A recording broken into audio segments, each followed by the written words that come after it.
Senate President, the presiding officer of the impeachment court, and the senator judges.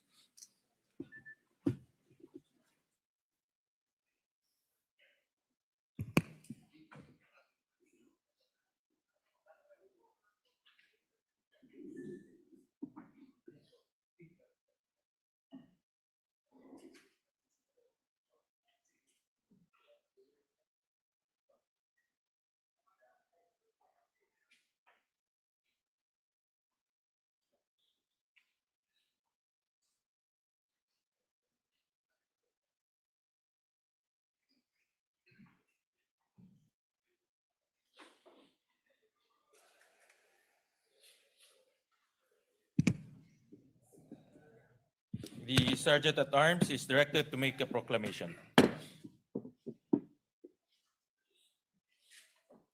All persons are commanded to keep silent under pain of penalty while the impeachment court is in session for the trial of Vice President Sara Zimmerman Duterte. The impeachment trial of Vice President Sara Zimmerman Duterte is hereby called to order. We shall be led in prayer by Senator Pia Cayetano.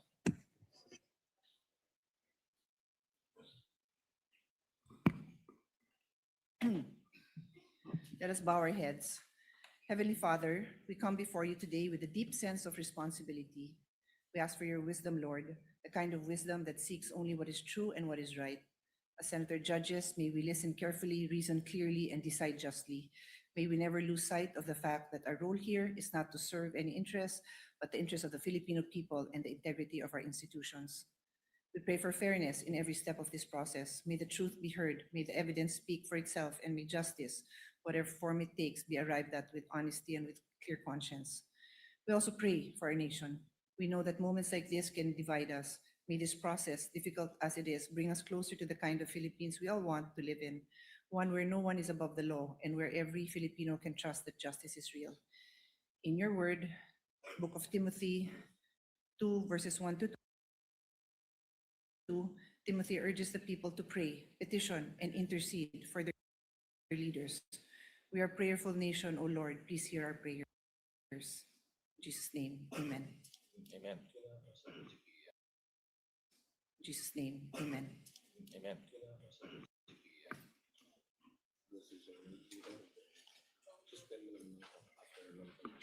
The clerk of court will now call the roll. Roll call of members. Senator Judge Aquino. Senator Judge Cayetano Alan. Senator Judge Cayetano Pia. Senator Judge De La Rosa. Senator Judge Ejercito. Senator Judge Estrada. Senator Judge Go. Senator Judge Ontiveros. Senator Judge Lacson. Senator Judge Lapid. Senator Judge Legarda. Senator Judge Marcoleta. Senator Judge Marcos. Senator Judge Padilla. Senator Judge Pangilinan. Senator Judge Soto III. Senator Judge Tulfo Erwin. Senator Judge Tulfo Rafi. Senator Judge Villanueva. Senator Judge Villar Camille. Senator Judge Villar Mark. Senator Judge Zubiri. The presiding officer, Senator Judge Escudero. Senate President Gatchalian. With 20 senators present, the chair declares the presence of the quorum. We recognize the presiding officers, Senator Chis Escudero. Thank you, Mr. Senate President. The presiding officer dispenses with the reading of the journal, and if there are unless there are objections, considers the journal of July 7, 2026 as approved. The clerk of court will please call the case before the impeachment court. Case number 004-2026 in the matter of impeachment trial of Vice President Sara Zimmerman Duterte. Appearances of the parties.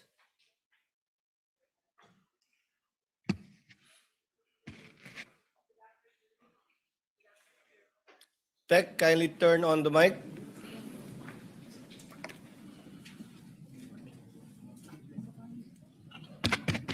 Good afternoon, Your Honors.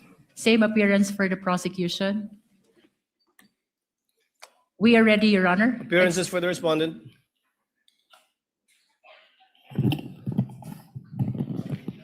afternoon, Your Honors. Same appearance for the Vice President. Clerk of Court is instructed to kindly bring the witness that was testifying yesterday. I believe Mr. Kalilong. Your Honor, the prosecution is ready for the continuation of the presentation of our first witness, NBI Agent Kalilong. And with that, Your Honor, we would like to request that Attorney Virgil Ligutan, Attorney Amado Ligutan be recognized, Your Honor.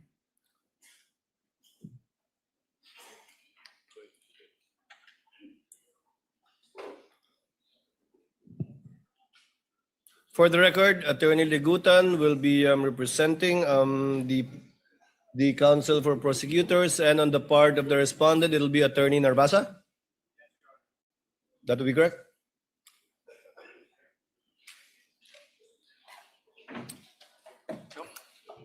By the way, while we're Yes, Your waiting Honor. for the witness, Attorney Narvasa, if you recall yesterday, Attorney Ligutan, in response to a question by a senator judge, gave a discussion, a peroration, if you will. But yesterday, I said we will be giving counsel the same opportunity. I cleared it earlier with Senator Pia Cayetano, who wanted the statements deleted from the record. However, since this is a televised proceeding, nakita na eh, napakinggan na eh.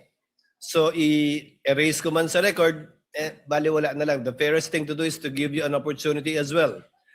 Attorney Ligutan spent 5 minutes and 18 seconds delivering his discussion. The court will give you the same time after your cross-examination Your with a Honor. warning. With a warning and reminder from the presiding officer that the presiding officer will not tolerate such perorations again by either party, even if it is in response to a question of a senator judge, and the presiding officer will try to remind as best we can senator judges to let the witnesses present the evidence of both parties instead of the counsels presenting both facts and law through their statements. Senator Judge Cayetano, Alan. I'd like to thank the presiding officer for you. And I do understand that we are 24 people, all elected by the people, all wanting justice, all wanting a fair trial. Having said that, prudence dictates that we stop ourselves from asking certain questions that can prejudice the whole trial, whether or not our intention is to do so. So the problem is well stated by the presiding officer that if we simply delete from the record, mapapanood nyo na rin naman sa YouTube yung magandang discussion ng prosecution. So on one sense, it is fair to give the defense a chance to answer. But on another sense, it's unfair. Why? Because whoever phrases the question, lamang na eh. Kasi yung question nga is, why is this an impeachable offense? So for example, if I was the one who stood up yesterday and I asked the prosecution, why is this a political vendetta? And why is the House not investigating the flood control instead of investigating the Vice President? That would be unfair. That would be unfair to the House. That would be unfair to everyone. So simply giving the prosecution the chance to answer that question I asked would be unfair to everyone. So I do not know the solution. I accept the solution of the presiding officer. Now let's not tolerate any more questions like that. I agree with Senator P. I don't like being called out. But that's the role of the presiding officer and the Senate President. No. So sana yun lang, no, na one, when we ask the questions, we'll make sure it doesn't prejudice the whole trial. Whatever we say here, may ma-accuse na lawyering for the prosecution or defense. Okay lang yun. Okay lang yun. Sa prayer nga kahapon, di ba? Basta't justice, bahala na magalit. Okay. But my last point, Mr. President, let's give the defense a little latitude in not only answering that question, but what you want to say. Because nga, the question is unfair. So if you're simply going to answer that question, then it won't solve the problem na nakapagsalita sila 5 minutes kayo nakapagsalita. So we'll consider, personally, I'll consider the very eloquent answer yesterday as a sort of a closing. So same, personally lang, Mr. Presiding Officer, give the latitude to the defense na parang closing din, whatever. Because they have affirmative defenses. And they did not push us to hear that. They went straight to trial. So dun din sa mga nagsasabi na delay sa dami ng objection, that's unfair. No? Let's give everyone latitude here. The same thing, I think, may konting ano sa internet na photocopies are not original and the council was simply citing, tama ba? A Supreme Court decision, no? And the rules of court. And the rules Your of Honor. court. So I'm just saying it's an emotional issue. So all of us will be hit, badgered, whatever. I think trabaho naman nung witness natin, bantayan yung internet. So as long as hindi foul, hindi threat. But having said that, Mr. President, let's give each other leeway, but only to the point that the trial will not disintegrate, di ba, into a political fiasco or circus. Thank you, Mr. President. The remarks of Senator Judge Alan Cayetano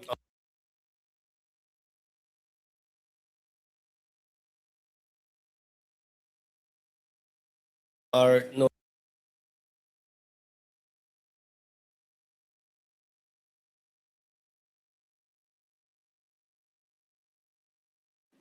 The remarks of Senator Judge Alan Cayetano are noted. Senator Judge Pia Cayetano. Thank you, Mr. President. This will be brief. First of all, I'd just like to confirm that I acknowledge what the presiding officer said, that I agreed. Basically, I'm withdrawing my motion in the interest of fairness, because the delivery of justice is about fairness. So kung nakapagsalita nga ang prosecution with their closing statement, di pwede rin dapat mag-closing statement ang defense, no? So I am amenable to that. But very, very, very briefly, Mr. President, I'd like to put on record, why are we being strict about the rules? Why do I have to bother standing up? Well, because nothing in this world will run well without the rules. Now, my colleagues, the Senate is a basketball-loving Senate. Dami dito, hilig mag-basketball. Kung ako volleyball player, colleagues ko basketball. I'll use basketball as an example. Will you have a decent basketball game if there's no rules? No, there's rules. That's why we stand up. And then sometimes there are also opportunities to question the rules. That's also fine. But that's why we have to stand up and call the attention of the presiding officer when we feel that the rules are being violated. And we will continue to do so when we believe it is necessary in the interest of justice. Thank you, Mr. President. The remarks of the lady are noted.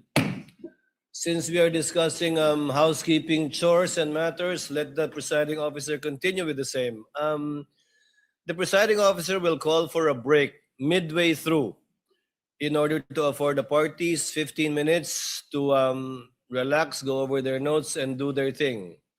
In regard to senator judges or counsels for the parties who are not on deck, you're free to answer the call of nature in the least disruptive manner possible and return afterwards outside of the 15 minutes that we will be doing halfway through the proceedings. And finally, a request has been brought to the presiding officer to request as well the senator judges to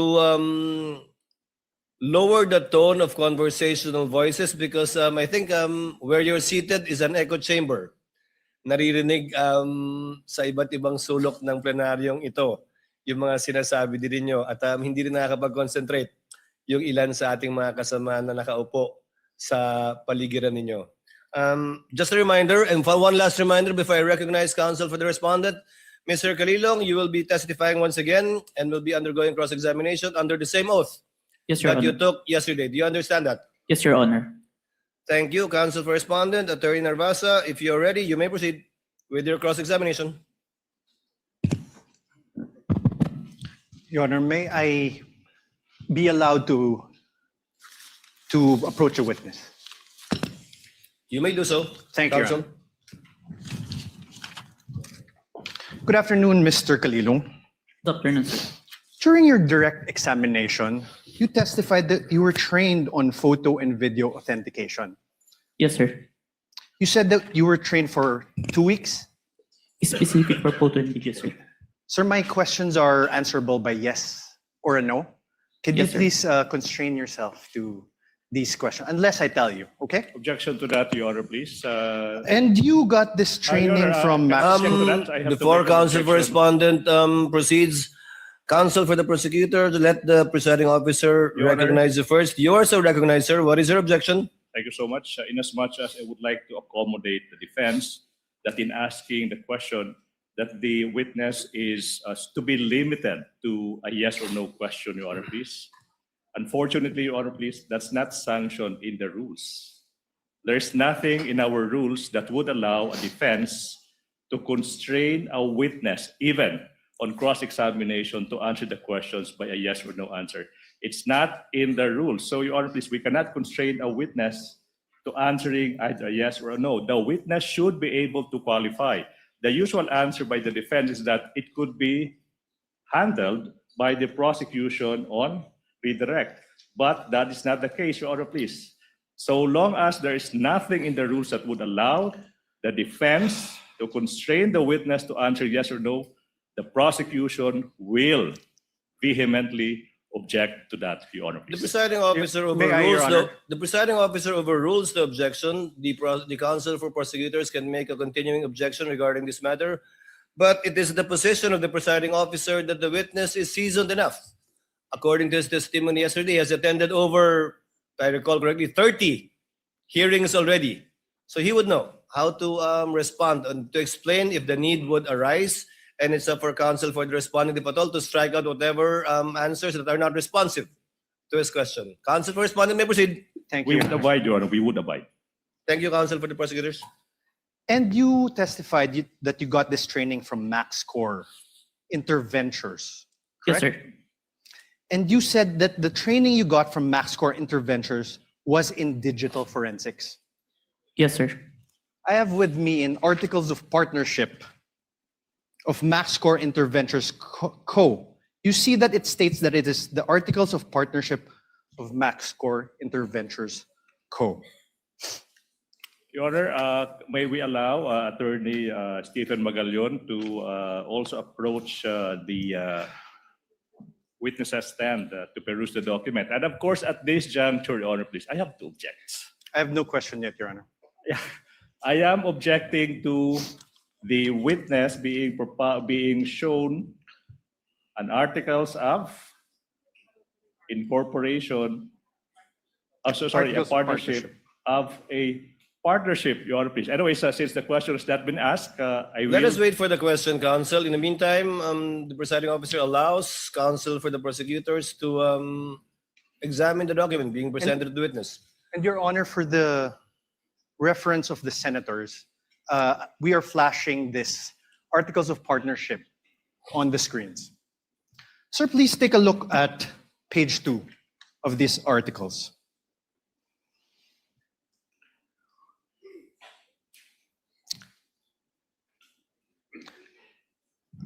Page 2, sir. That's here. Page 1, page 2. Let's read it together, okay? Primary purpose, to engage in the business of trading both import and export of goods on wholesale retail basis. Do you see that, sir? Yes, sir. Now on page, the same very same page 2. The secondary purpose. Let's read it together again. Own, use, improve, develop, subdivide, sell, exchange, lease of all kinds, including buildings, houses, apartments, and other structures. Do you see that, sir? Yes, sir. After that, in the same page 2, the secondary purpose is to print, publish, distribute, buy, sell, acquire rights to and generally deal in all kinds of software packages, books, periodicals, newspapers, magazines, journals, and other publications dealing in or having to do with subjects of all kinds, character, and all acts of things as may time to time be deemed needful, necessary, or required. You see that, sir? Yes, sir. Thank you, sir. Now I'm showing you a screenshot of the website of this MaxScore Interventures Co. It states under About Us. I'm also flashing this on the screen, Your Honors, for the ease of the senator judges.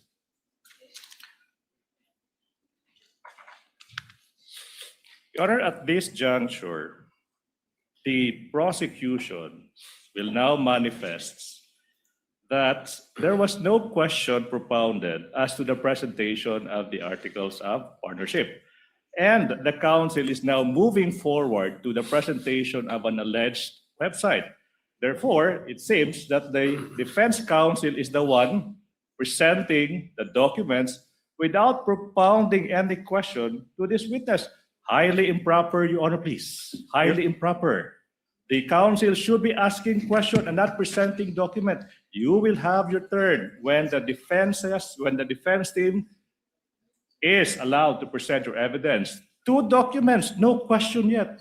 Highly improper, Your Honor, please. Again, I don't want to put the lawyer on the spot, but that is highly improper. Ask questions. Your Honor, I did ask questions. No, there was no question. Counsel- Can we ask that the transcript be read back? Counsel, kindly proceed. Thank you. Counsel for the prosecutors, with the understanding that Mr. Calilong is not testifying as to the truth of whatever counsel asked him or what he read, because clearly he's not competent Agreed, Your to testify as to the truth of what is contained in the articles of partnership. However, as to the fact that he read it and saw it, up to that extent, and the senator judges are so advised as well. So, ordered. You may proceed, sir. Thank you, sir. And I am on cross, Your Honor. Thank you. Sir, under the words About Us, it says MaxScore Interventures has been established as a one-stop source of different products and services intended for both government and private institutions. Its company tagline, Innovation Without Boundaries, stands true testament to provide customers with quality merchandise, from the simplest to the most sophisticated ones, at very affordable prices. The company places a long-term business relationship through customer satisfaction on top of its priority list, with integrity and honesty as the foundation of the company. It envisions to evolve into excellence amidst the competitive pace of information technology. You see that, sir? Yes, sir. Sir, now I'm showing you another screenshot of the website of this MaxScore Interventures Co. You confirm that I'm also flashing this for the ease of the court.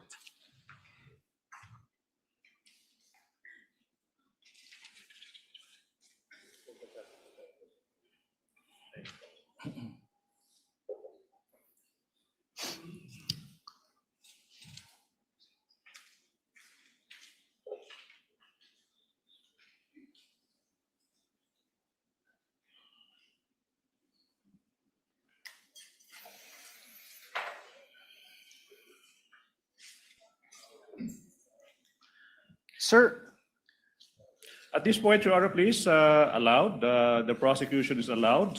Counsel for the prosecutor is recognized. Your Honor, not by way of an objection, but a manifestation, Your Honor, please. Your Honor, this is... Wait. I'm Before not done. that, I would like to object to your manifestation. Your Honor, there's no objection. Why is the Your Honor, prosecutor allowed to manifest during my cross-examination? Counsel Honor. for respondent, kindly wait for the presiding officer to recognize you. Thank you, Your Honor. What is the desire of the counsel for the prosecutors to I make a would what? like to put into record the simple fact, Your Honor, please, that basis has not yet been laid as to the presentation of these documents. He presented an articles of partnership and screenshots of websites without saying who took these screenshots or who, from where did the defense get the articles of partnership. That is only by way of manifestation. No need for the court to rule on that, Your Honor, please. Noted. Earlier ruling of the presiding officer stands. Council may proceed. Your Honor, may I respond? No Your- need, counsel. It was not an objection. Please proceed with your cross. Thank you, Your Honor. May I also state a manifestation, Your Honor? Your Honor, the basis of the defense was laid. For the record, the chair will allow it just this Thank you. once, please. The basis of the defense was laid when we asked him whether he testified that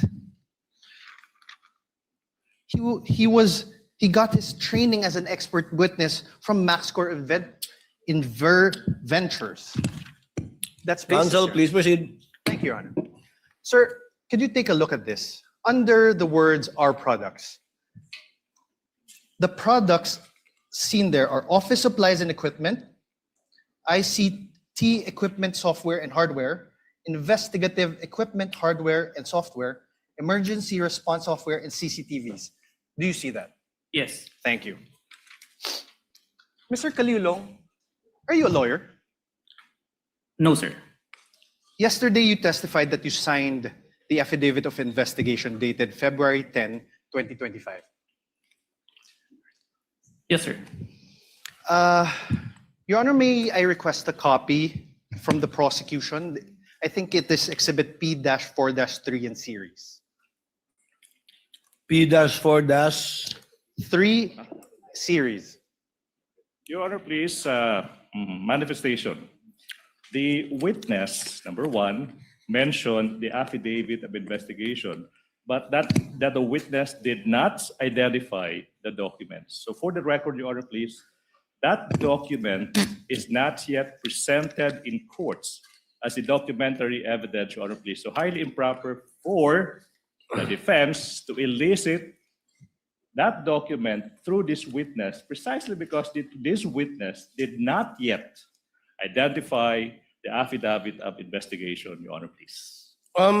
Which exhibit is this? I believe he did, counsel, but which exhibit is this? Exhibit P-4-3 to Exhibit P-4-3BB, Your Honor. Your Honor, please, if I may, it was not yet identified, but it's pre-marked, Your Honor, please, to be presented by our next witness, Attorney Jeremy Lotok. So highly improper, in as much as we want to accommodate the defense. So who is the signatory in that document? Is it Your Honor, Mr. Calilong is a signatory to that document. is one of the signatories? Yes. Is one of the signatories. But the counsel for prosecutor is correct. This document has not yet been identified by any of the witness for the counsel for the prosecutors. Yes. You will get your chance, counsel for the respondent, when Attorney Lotok testifies later, which I believe is the only exhibit that he will be testifying to. All right, Your Honor. Kindly proceed, counsel. You mentioned a affidavit of investigation, correct? Yes, sir. And this affidavit of investigation, you sent a copy to the House of Representatives Committee on Justice. Yes, sir. You identified it during the House Committee hearings on April 29, 2025. Yes, sir. I'm showing you now an affidavit of investigation. This is marked as Exhibit D-4-46 in series, Your Honor. D-4-46 in series. Is there a counterpart marking from the counsel for prosecutors? Yes, Your Honor. This is P-4-3 to P-4-3BB. Thank you. For the record. This annex of this affidavit of investigation has appendages, correct? Annexes. Yes, sir. And it forms a whole, correct? Yes, sir. Okay. Sir, do you confirm that you signed this? I'm one of the signatories, sir. Do you want me to have him identify signature? Okay. Your Honor, do you have here, sir? Kaso lang, Sir, yung sinumpit emote po, I withdraw, Your Honor. Apart from this affidavit of investigation, dated February 10, are you aware if there is another affidavit of investigation executed by the NBI represented by the Cybercrime Division in relation to this case? This is the only one that is submitted, sir. No, executed, Your Honor, signed. My question is the defense executed. cannot argue with the witness, Your Honor, please. The witness would know how to respond, counsel. If he is not responsive to your question, do not argue with the witness. Yes, Your Kindly Honor. rephrase. Apart from this affidavit of investigation, are you aware if there is any other affidavit of investigation signed by the NBI represented by the cybercrime? Okay, at that juncture, I have to object. Vague, Your Honor, affidavit of investigation signed Related by to the this NBI. case, Your There could Honor. be thousands. Related to this documents. case. If the witness knows, witness may answer. Is there any other affidavit of investigation executed by the NBI cybercrime in relation to this case, witness? As far as I remember, sir, this is the final affidavit of investigation, sir. Final affidavit. Are you sure, Agent? Let me remind you that you are under oath. Yes, sir. I have with me a certification, a DOJ certification executed by J.V. Lawrence B. Bandung, Senior Assistant State Prosecutor J.V. Bandung. For the record, Your Honor, this is Exhibit D-4-29 for the defense. Do you see this, sir? Yes, sir. This certification dated February 5, 2025, states, and I quote, the complaint referral does not contain all the necessary evidence to prove the essential elements of the crime. Therefore, it is recommended that the same be first referred for case buildup. Do you see that? Yes, sir. Now below that, in the second page, below that, under the word notes, number 1, therefore, states, and I quote, that there is no, may I have this flashed on the screen, please? For the ease of the court. So the honorable court can follow. Under notes again, sir. For the record, Your Honor, we are flashing the certification on the screen. Under notes, sir, number 1 therefore states, and I quote, there is no affidavit of the persons who recorded the video entitled VP November 23 Press Con at Batasan through open broadcast software OBS and in turn stored it in a digital video disc. Do you see that, sir? Yes, sir. Let's go to page 2. On paragraph 7, it states, and I quote, one of the elements of the crime of grave threats is that the offender threatens another with infliction upon the latter's person, honor, or property, or upon that of the latter's family of any wrong amounting to any crime. In the instant complaint, only the NBI executed an affidavit and there was no participation on the part of the offended parties, as it appears. NBI is not the offended party for the crime of grave theft. Do you see that? Yes, sir. Above this, in paragraph 6, it states that, and I quote, only the minutes of the meeting with several personalities and representatives from various media outfits were submitted.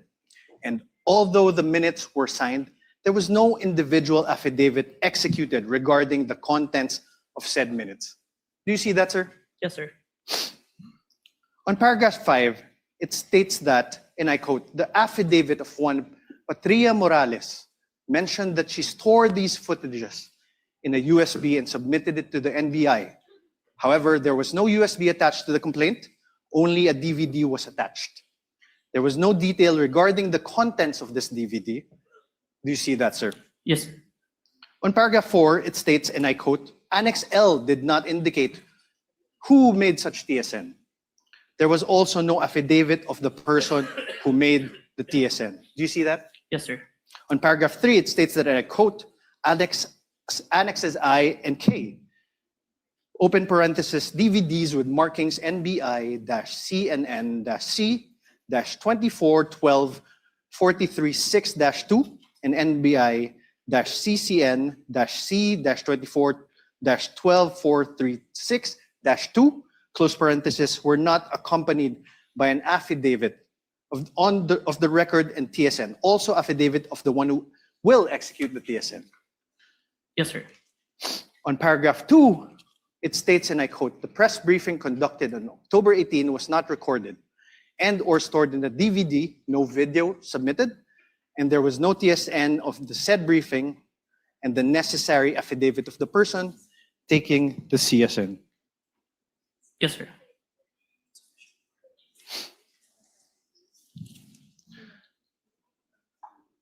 Now you are aware, sir, so now is your memory refresher? Did the DOJ send back the original affidavit of investigation to the NBI? Yes, sir. As far as Thank you. Now you are aware that on February 11, 2025, the NBI, through its then director, retired Judge Jaime B. Santiago, wrote to the Office of the Prosecutor General submitting a revised affidavit of investigation. Yes, sir. This is your affidavit of investigation dated February 10, right? February 10, 2025. Correct. So, wait. So, objection, Your Honor. The defense said that this is your affidavit, dated February 10, without showing any document to I'm the asking, witness. sir, How could the witness answer to a question that is not accompanied with a document? That should be the basis for the question and the and answer, this Your is Honors. your affidavit. I will reform, Your Honor. Kindly reform, counsel. Thank you, Your Honor. This is your affidavit dated February 10, 2024, correct? Please check.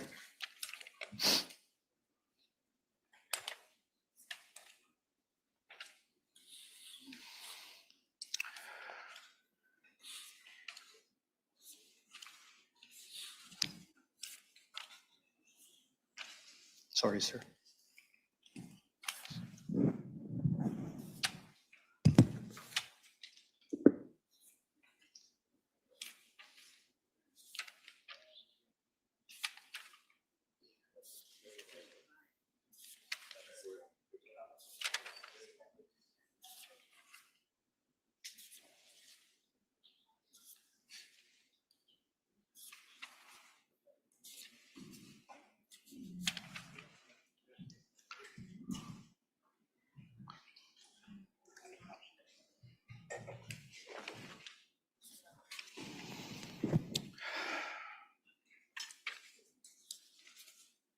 Your Honor, can I make a manifestation, Your Honor, please? Your Honor, can we object again to this manifestation? Manifestation.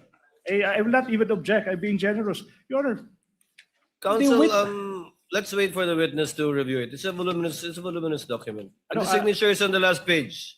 You can make the corresponding objection to Your signature. the style, manner, or cross-examination of the counsel for responding at the proper time.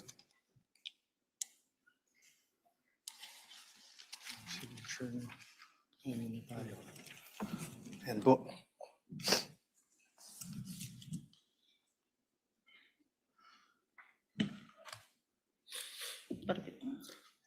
Is this the amended affidavit of investigation?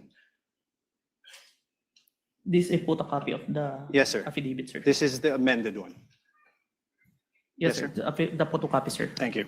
With the permission of counsel, Mr. Calilong, what was the date of the first affidavit you submitted that was returned by the DOJ to the NBI? As far as I remember, January 30, and was when the certification was issued, we complied with the requirements and submitted it on February 10.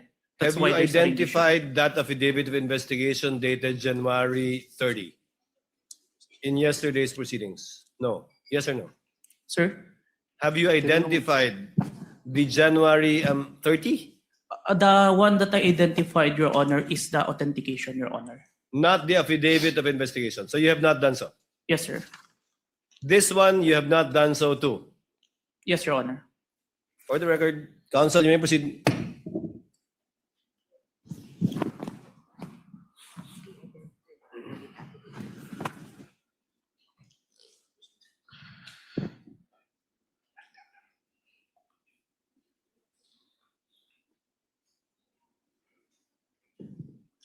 I'm showing you now a letter dated January 30 from the former NBI Director Jaime Santiago. Now, I have to object, Your Honor, please. You know, the defense has been confronting this witness with documents, even without marking and identifying the source of these documents. Your It's Honor, like that's plucking out of thin air a document, presenting them the document to the witness, and withdrawing the document Your Honor, that's up to without the even introducing this piece of evidence, this piece of exhibits into evidence. So my question is, through the presiding officer, is the defense not entering these documents into evidence, Your Honor, please?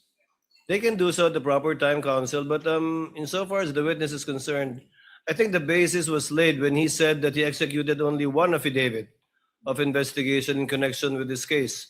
Now it seems that there are two affidavits, I would like to make both of which have not yet been presented. One will be presented, I think, by Attorney Lotok. Your Honor, for but the the first record- one, we're not aware of it. Is that correct, counsel, for the respondent? Your Honor, he just identified a copy of the affidavit of investigation.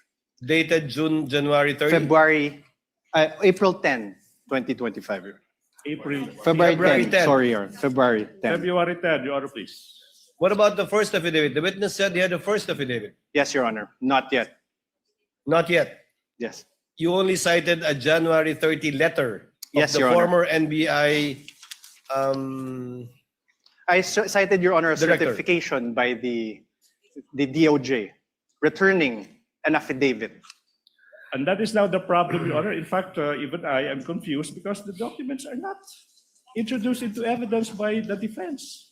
counsel. Please, As an- please proceed and kindly help the court to be Thank clarified you. regarding this matter. You mentioned that you mentioned that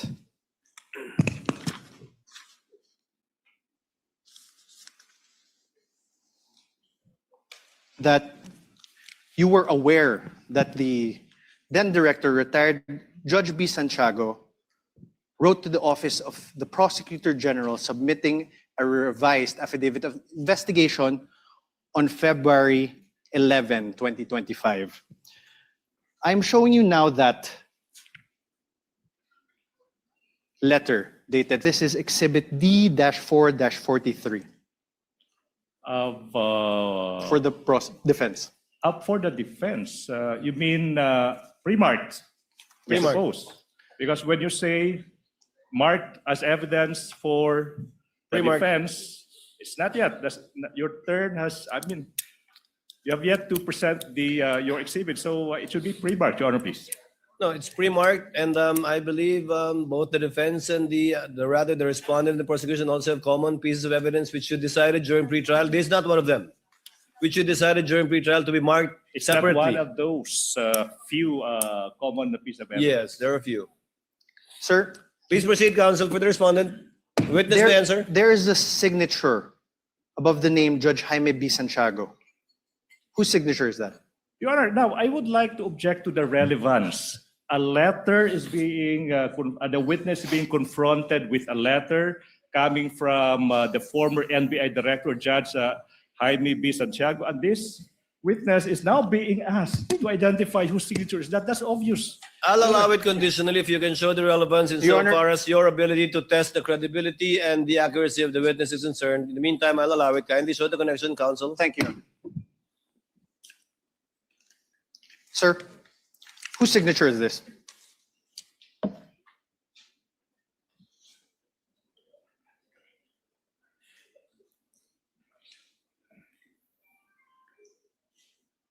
As far as I remember, signature of Director Santiago, sir. Thank you. On the last line of the letter, on the fourth page, sir, please take a look. Last line. It says, and I quote, "To support our recommendations attached herein is the revised affidavit of investigation, including its attachments." Did you see that, Agent? Yes, sir. Thank you. And you confirm that the former NBI Director Jaime Santiago wrote to the Prosecutor General, Richard Anthony Di Fadolion, a letter dated January 30, 2025. This is one of the documents that you submitted to the Committee on Justice, correct? Where's Okay, I will show you now. May I have this flashed on the screen?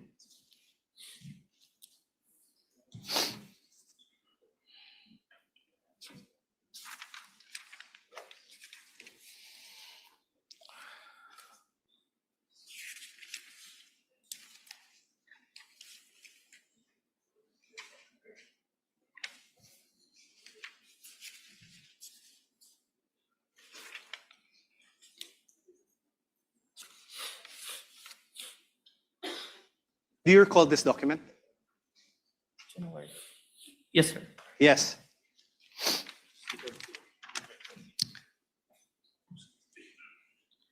January 30, 2025 is a date earlier than February 10, 2025, correct? Yes, sir. Your Honor.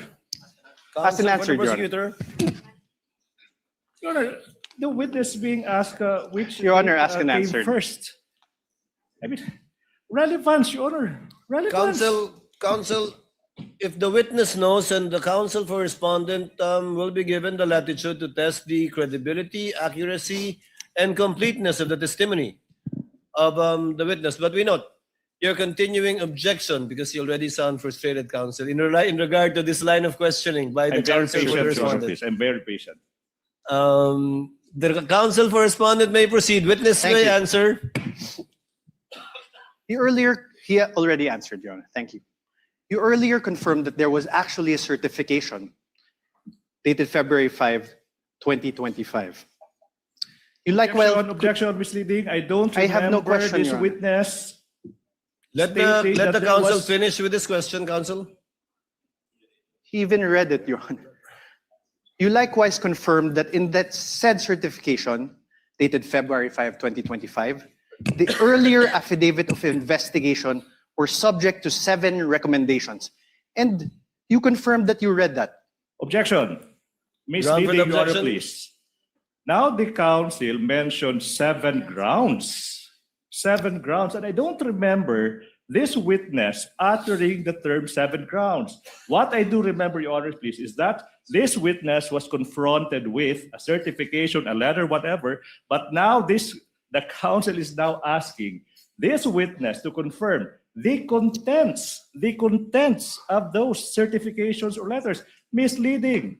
No, That's Your- not allowed during cross. The counsel is now assuming facts that have yet to be established. Can I repeat that? This witness was only confronted with certifications, letters, dated this, dated that. And now, the counsel now asking, Your do you Honor, please. confirm- He's do you now confirm, testifying. right? Don't- Wait, let me finish. Now he is asking this witness to confirm that in that letter, there are 7 grounds, as if this witness uttered those words. The ground is misleading, definition. This counsel is assuming facts that have yet to be established through this witness, Your Honor, please.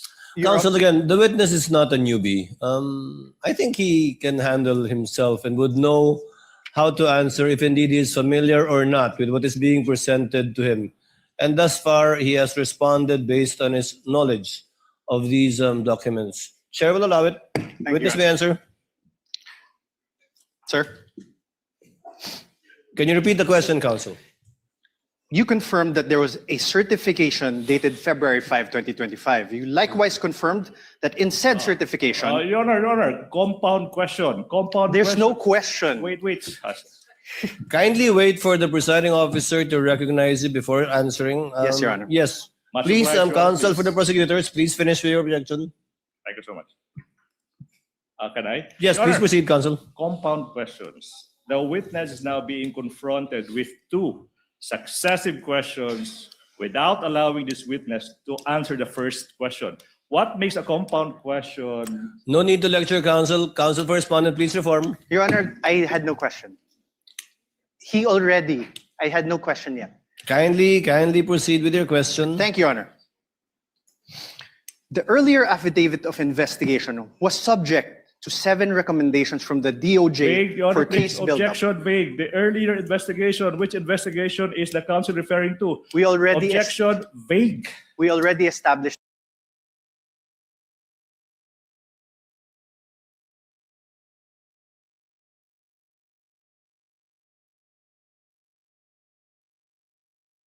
Your Honor, there was an earlier one. This is Overruled. Witness is competent enough to testify. Overruled. Witness, kindly proceed.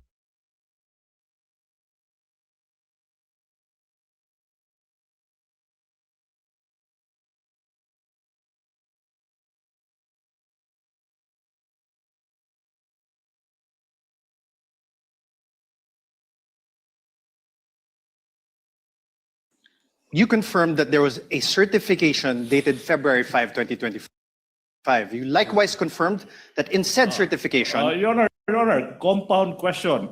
there's no question. Wait. Kindly wait for the presiding officer to recognize you before answering. Yes, Your Honor. Yes. Much Please, obliged, Your Honor, counsel please. for the prosecutors, please finish with your objection. Thank you so much. Can I? Yes, Your please Honor, proceed, counsel. compound questions.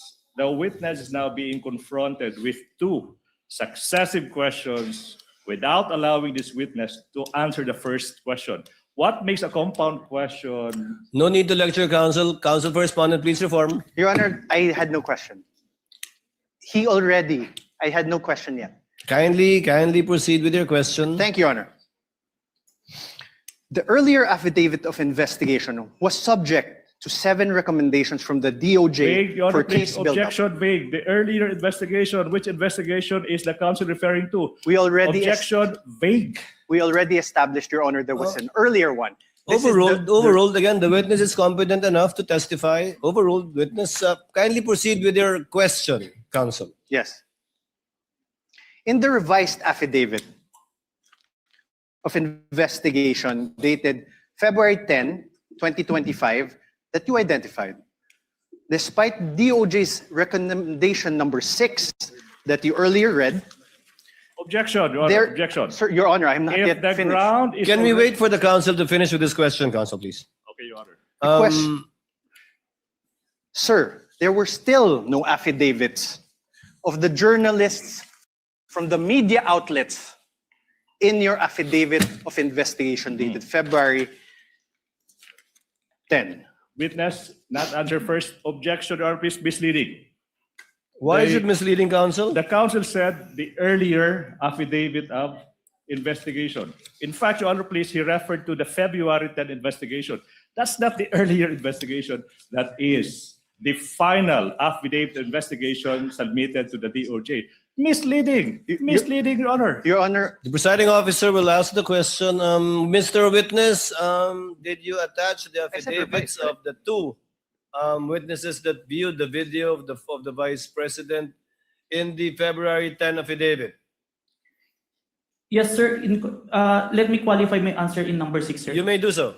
In number 6, sir, the DOJ requested an affidavit to be executed regarding the contents of the minutes. I executed an affidavit attesting to those minutes, sir, which I'm part of the interview, sir. But was it attached to the February 10 affidavit? Yes, sir. Counsel for the respondent, your witness. thank you. Sir, but there are no affidavits of the journalists from the media outlets, correct? My question is not found there, Your Honor. Oh, Your Honor, please. My question is Your not Honor, found there. okay, wait. The counsel is confronting the witness with a document, and he propounded I questions, was and then not- he asked another question, and he took the document away. What's Your the Honor, purpose of that? I was Objection, not- Your Honor, please. My question is plain, Your Honor. Let the Do you- witness peruse the document you presented him with. Let My- him answer that through the document. My question is plain, Your Honor. Your Honor, a witness should be allowed to peruse the document I am that he not- was confronted with. Counsels, please, please. Witness, I think the witness understood the question. Mr. Calilong, you may answer if you understand the question. I will repeat the question. Your Kindly Honor. repeat, counsel. Thank you, Your Honor. There is still no affidavits of the journalists from media outlets appended on your revised affidavit of investigation, sir. May I qualify my answer? No, sir. Oh. Just answer a yes or no. Kindly look at the document presented to you. On redirect, counsel can make you explain the disparity, if any. The question is simple. Are the affidavits attached to the affidavit of investigation?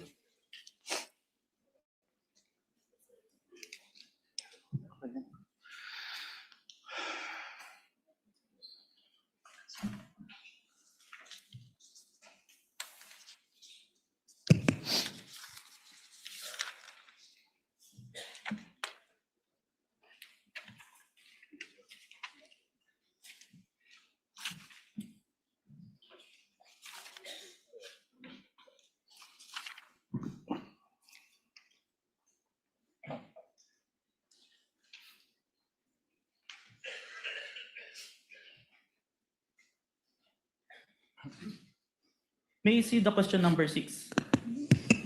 Your Honor, my question does not relate to question number 6. Kindly show the witness, counsel.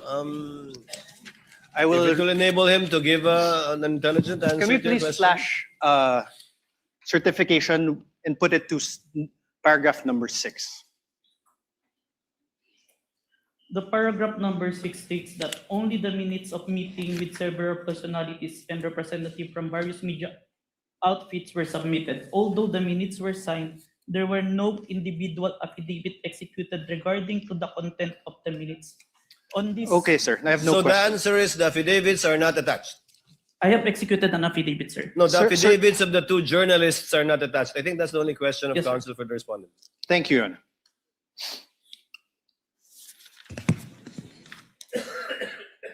Instead, sir, as you confirmed, what you appended to the affidavit of investigation are affidavits of NBI agents, correct? Yes, sir. Not the journalists who were present The one who during the interviewed- November 23, 2024 press conference. the one who interviewed, sir.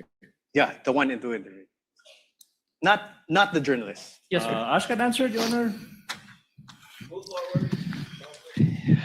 Sir, in the revised affidavit of investigation dated February 10, 2025 that you identified, despite DOJ's recommendation number 7, can we show again DOJ recommendation number 7? In the certification dated February 5, 2025, it is still the NBI Cybercrime Division that is the complainant. I believe this is answered on the letter of the director, sir. Sir, my answer is answerable by yes and no. The complainant is still the NBI Cybercrime Division. Yes, sir. Thank you. The supposed offended parties in this case would be President Bongbong Marcos, Yes, sir. the First Lady Lisa Marcos, Yes, sir. the former Speaker of the House Martin Romualdez. Yes, sir. Did President Marcos appear before the NBI during its investigation? No, sir. Did the First Lady Lisa Marcos appear before the NBI during its investigation? No, sir. Did the former Speaker Martin Romualdez appear before the NBI during its investigation? No, sir. Sir, I'm showing you again for the record the affidavit investigation. Sir, did you attach to that affidavit of investigation dated February 10, 2025, an affidavit of the President Marcos? Only the responses, sir. Sir, listen to my question. That's Did the you- answer. Your Honor, he did not answer, so I am entitled to That's ask his again. answer. Not responsive. The question was, Mr. Witness, did you attach the affidavit of President Marcos to the February 10 affidavit? No, sir. Did you attach an affidavit of the First Lady, Lisa Marcos, on your affidavit? No, sir. Did you attach an affidavit of former Speaker Martin Romualdez on your affidavit of investigation? No, sir. To your knowledge, if you know, sir, did President Marcos file any criminal complaint against Vice President Sara Duterte as a result of the November 23, 2024 online press conference? You made a statement. No, sir. My question is, if you know, did the President file any criminal complaint against the Vice President? I have no personal knowledge. Did the First Lady Lisa Araneta Marcos file any criminal complaint against VP Sara? I have no personal knowledge. How about the Speaker Martin Romualdez? Did he file any criminal complaint against VP Sara as a result of the November 23, 2024 online press conference? I have no personal knowledge. Did you really investigate this case? Oh, Your Withdrawn, Honor, Your Honor. argumentative, Withdrawn. Your Honor, please. Withdrawn. Did you really investigate this? How about Question the has been Speaker withdrawn. Martin Romualdez? In other words, sir, the alleged offended parties were not included as complainants in the case you filed with the Department of Justice. Yes, sir. Thank you. Please. Thank you. And despite the fact that the NBI Cybercrime Division did not comply with recommendations number 6 and number 7 in the certification date February 5, 2026, it nevertheless filed the revised affidavit of investigation dated February 10, 2025 that you identified today. Can I qualify my answer, sir? No, sir. Just answer with a yes or no. Witness may be allowed to answer according to how he wishes to explain. You may proceed, Mr. Witness, to answer. Yes, sir. Thank you, Your Honor. For this case po, we complied with the requirements of the DOJ. That's why we secured a second certification wherein our document is enough for preliminary investigation, sir. Okay. Thank you. And this certification is a certification dated February 5, 2025, correct? Kindly show the witness the This document. is not the new certification, sir. Oh, sorry, sir. So, apologies, Your Honor. February 11. This was also executed by Senior Assistant State Prosecutor J.V. Lawrence B. Bandong, correct? Yes, sir.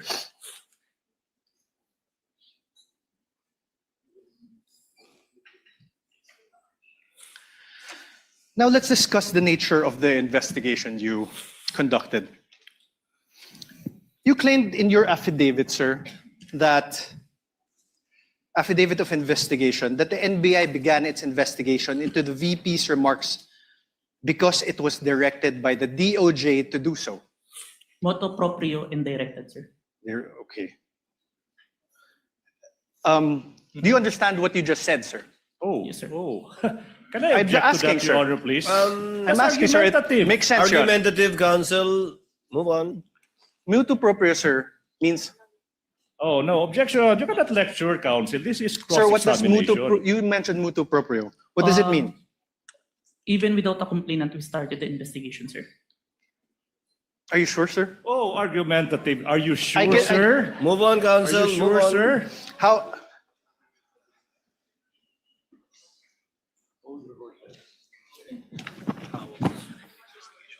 How about direct investigation? What does that mean?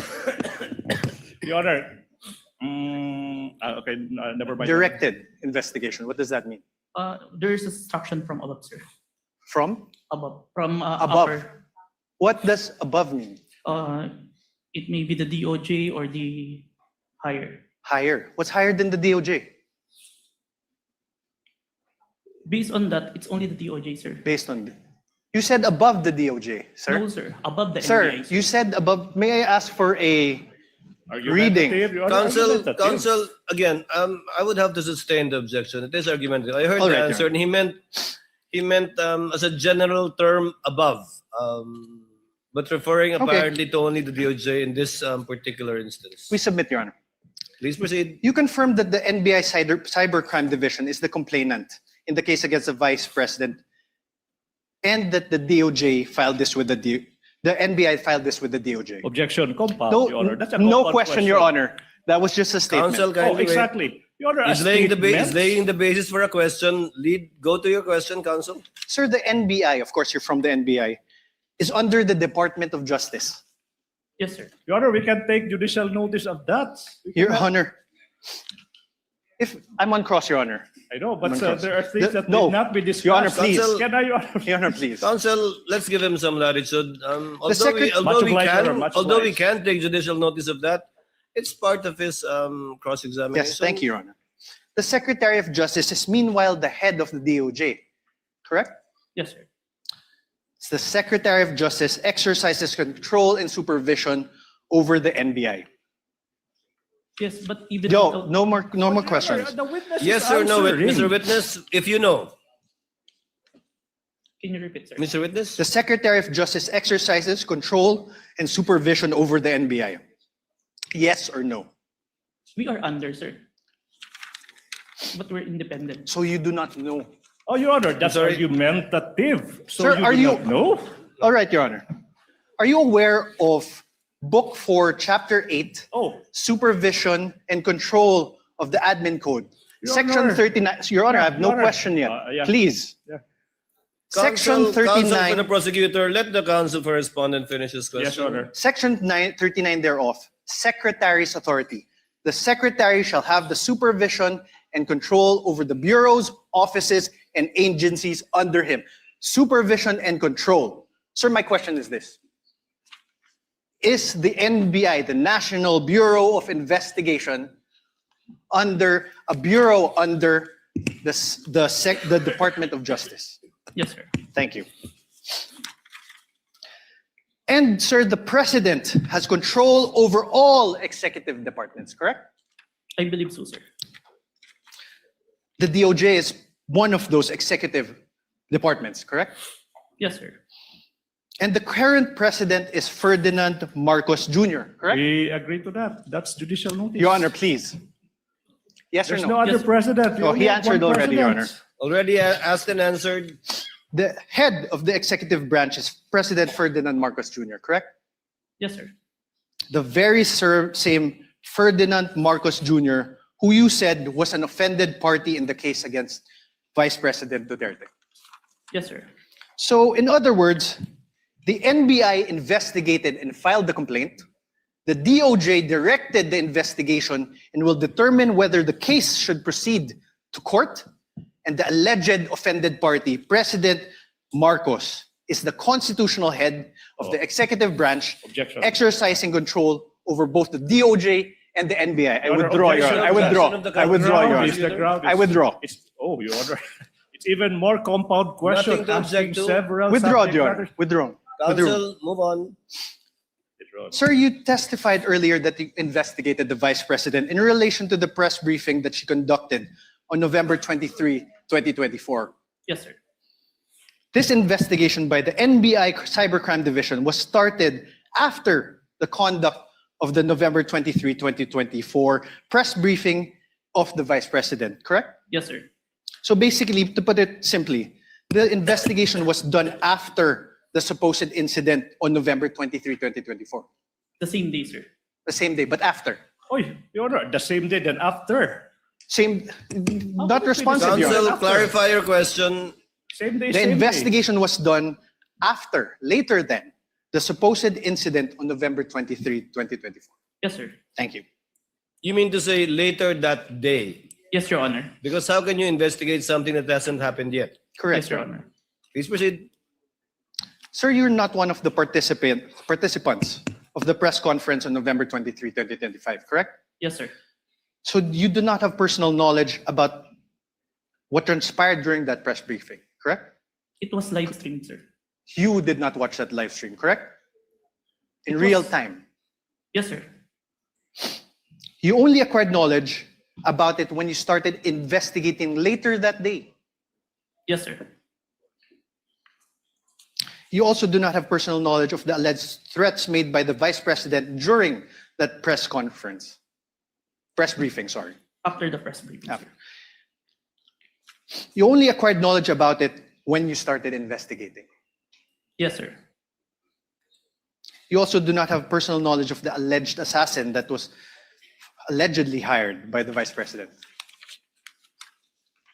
It came to my knowledge upon, Personal knowledge, sir. no, sir.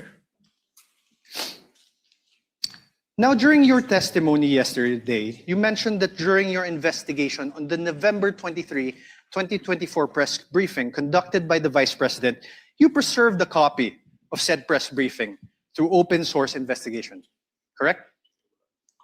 Preserve a copy through open broadcast software studio. Okay, thank you for the correction. One of the videos that you were able to preserve in relation to your investigation is the screen recording of the November 23, 2024 press briefing conducted by the Vice President, right? Yes, sir. Your Honor, may I move that the very same USB be unsealed and shown by the prosecutor's Exhibit P-4-10 be unsealed and shown the witness.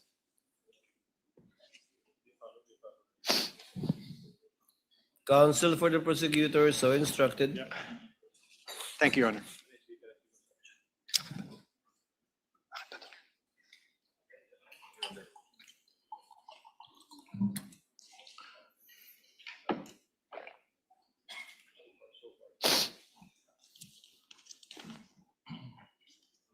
Okay ka lang po.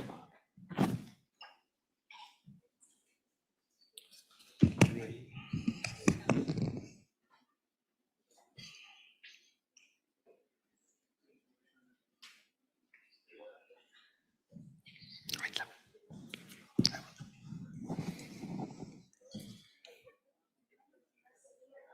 November 20.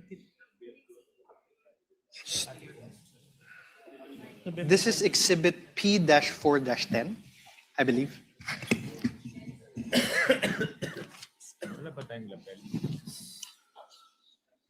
Your Honor, may I request that he unseal the USB and that it be allowed to be played? Which part, counsel? Your Honor, we will play various parts of the, not the whole, for the, as the... That's what I was worried about. Yes, Your Honor. We understood by the faces of the honorable members of the court. So you will we will just play parts. Yes, Your Honor. Of it, and you identified, I presume, the time stamp. Yes, we have, Your Honor. I will get to that. Witness may open the seal, Thank you, Your Honor. and counsel for the prosecutors is instructed to accompany one of the counsels for the respondent in the tech booth to make sure that it's the same USB being presented. For the record, Your Honor, the witness is opening the prosecution's Exhibit P-4-10, Your Honor. This is the video dated November 23, 2024.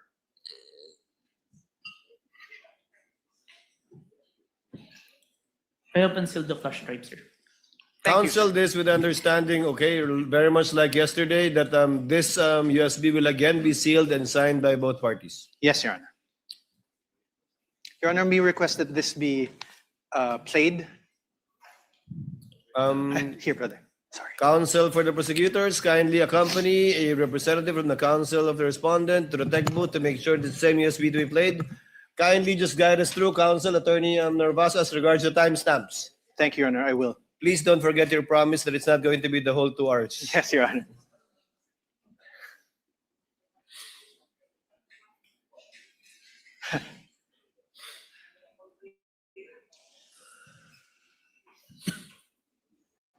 Waiting. Senator Judge Pia Cayetano, what is your pleasure, ma'am? Yes, if it's possible, Mr. President, if our secretariat can install a monitor here because magkaka-stiff-neck na po ako watching this. And it really doesn't look nice that I'm slouched there looking this way. So, and then this one here is a little bit, not for videos, but for the copies of affidavit, it's quite difficult. So if they can put one here, Secretariat, the others want another, but I can speak for those in the front row we would like to request. Thank you. the clerk of court rather is instructed to kindly install a TV monitor in front of the tables of the counsel for the parties instead of at the witness stand, both sides.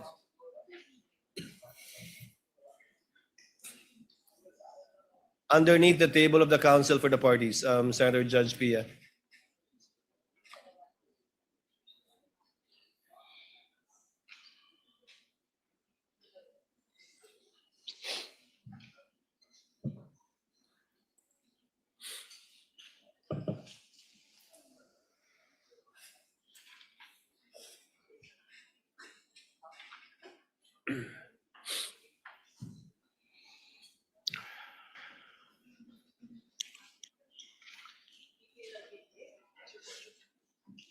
Counsel, for the record and for reference, kindly identify the timestamp that you will be playing. I presume in chronological order.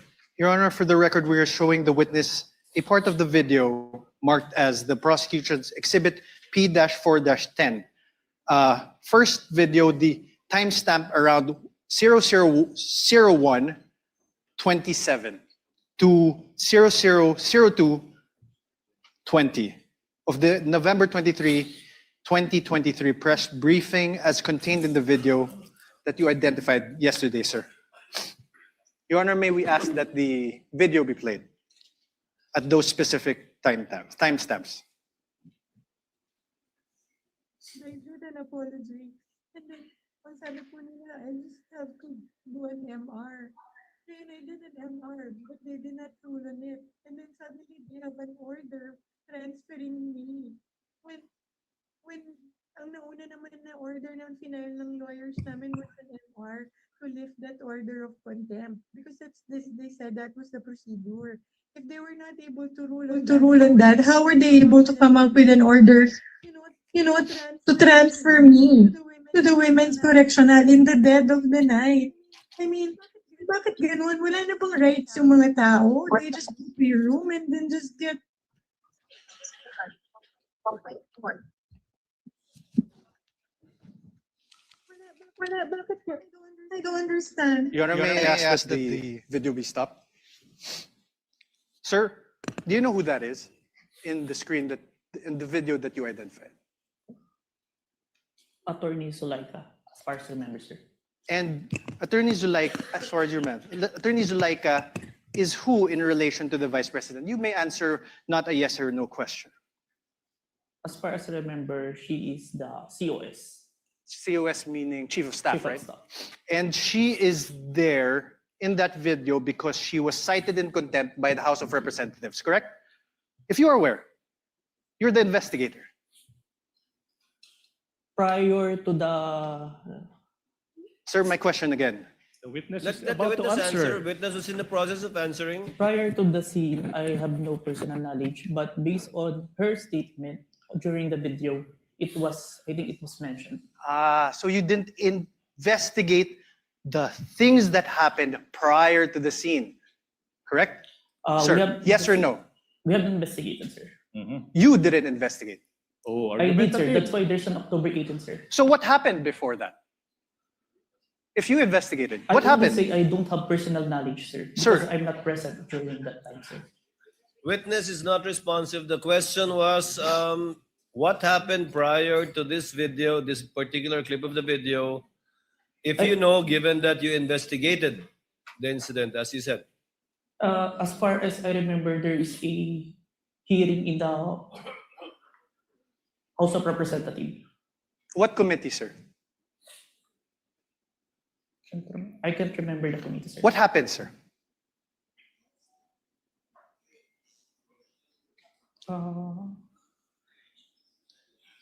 COS was cited in contempt, sir. By who, sir?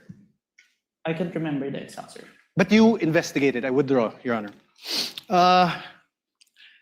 Can we play, let me show you timestamps around 002832 to 002933. This is the same prosecution's exhibit P-4-10. That is the video you identified yesterday. Your Honor, may we request that that video be played? Hindi ako lalabas. Pwede magtanong. And sorry, just very quickly, Jason, if I may. Sorry. Go ahead. So after you push back attorney, they left the room, no? Tama ba? Did I appreciate that detail accurately? because I think alam din naman nila na mali yung ginagawa nila. You don't serve people in the dead of the night. What is that? It served, di ba? Official business hours. Because hindi naman po ako criminal eh. I am not a criminal. I am already here in their facility. I have assured them already that I will attend their hearing on Monday. So why will they treat me like that? So that's why I said I want my lawyer. I want my lawyer. Stop, please. Sir, did you consider this in making your evaluation in the revised affidavit of investigation dated February 10, 2025? Yes, sir. Thank you. Now let me show you timestamps around 003305 to 003432 of the November 23, 2023 press briefing as contained in the video that you identified yesterday, the prosecution's exhibit P-4-10. Your Honor, may we request that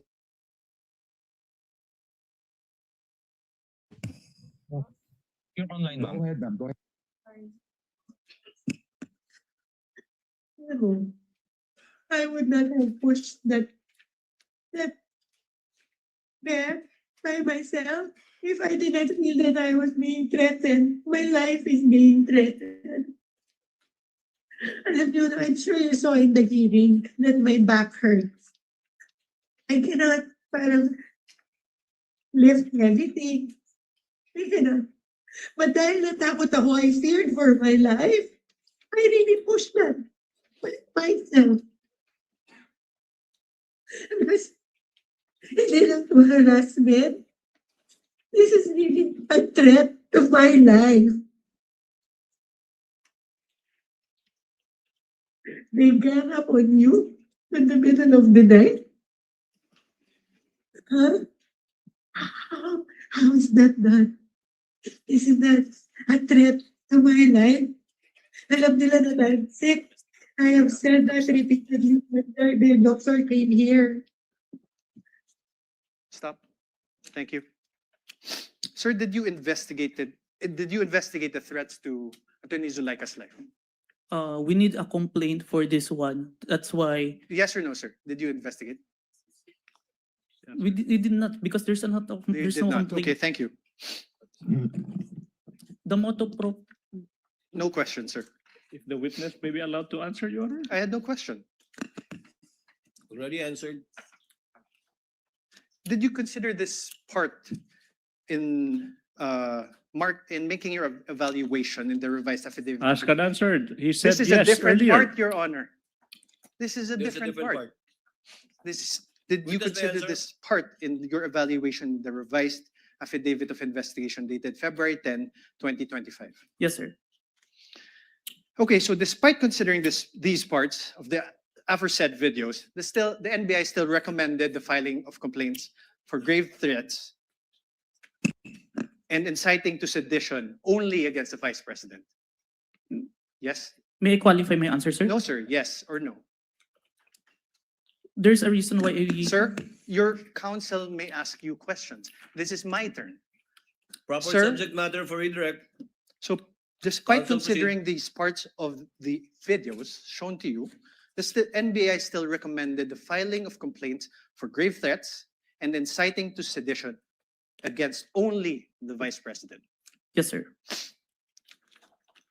Now, in the revised affidavit of investigation dated February 10, 2025, in page 15, paragraph 40 thereof, it is stated there, and I quote, "We unanimously believe that Vice President Duterte may be held liable for grave threats defined and penalized under Article 282 of the Revised Penal Code and inciting to sedition defined and penalized under Article 142 of the Revised Penal Code in relation to RA 1017-5 or the Cybercrime Prevention Act of 2012. You see that, sir, right? Yes, sir. This conclusion was reached by you together with other affiants of the revised affidavit of investigation dated February 10, 2025, correct? Yes, sir. Now, sir, you mentioned that you're not a lawyer, right? Asked and answered. Asked and answered. To date, Move on, we are counsel. aware are you aware if any court has convicted the Vice President for grave threats over what transpired on November 23, 2024? As far as I know, not yet, sir. Not yet. As far as you know, Mr. Witness, as far as you know, no. No, sir. Proceed, counsel. To date, thank you, Your Honor. To date, are you aware if any court has convicted the Vice President for inciting to sedition over what transpired on November 23, 2024? No, on my personal knowledge, sir. Thank you. But you're the complainant, right? Argumentative, Your Honor. I was just asking. Sustained, move Ask on. and counsel. answered, argumentative, then you withdraw your question, improper. Attached to the revised affidavit of investigation, which you identified and submitted to the DOJ and the Committee on Justice, is your affidavit of transcription of the press conference on November 23, 2024. I am showing you this now. For the record, sir, Your Honor, I will show the... Can you check?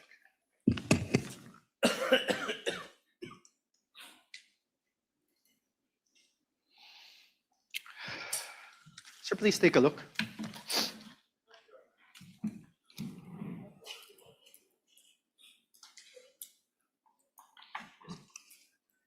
Can you please state say it in for the record? This is your affidavit of transcription.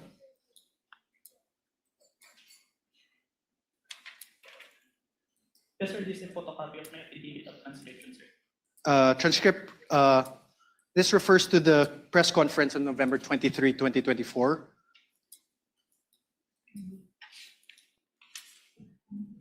Yes, sir. You signed this on December 20, 2024. Yes, sir. Sir, please take a look at your paragraph 2. Let's read it together.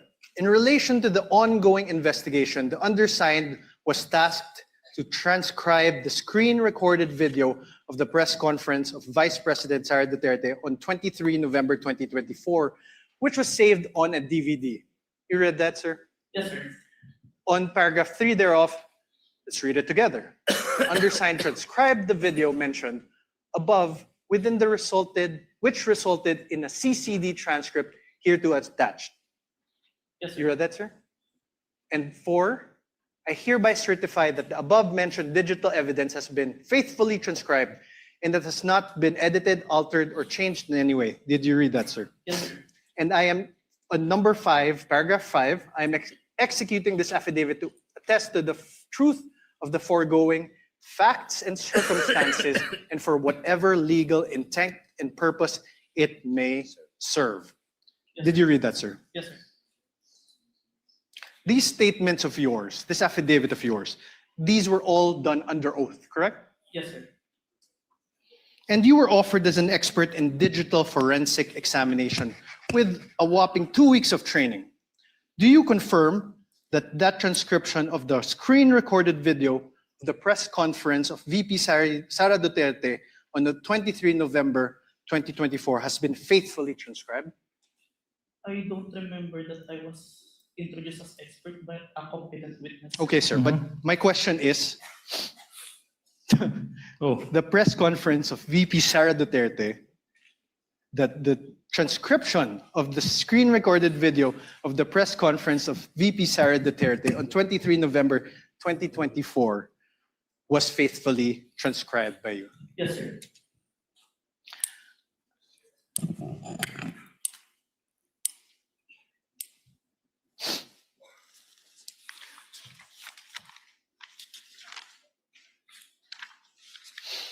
Sir, attached to this affidavit is the transcript, correct? Can you please take a look?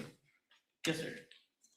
And Your Honor, may I ask again that the video, parts of the video be played of the press conference on November 23, 2024. Let's go through it together, sir.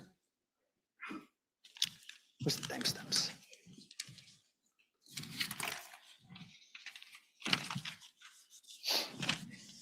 First, let's go to around timestamp 00446.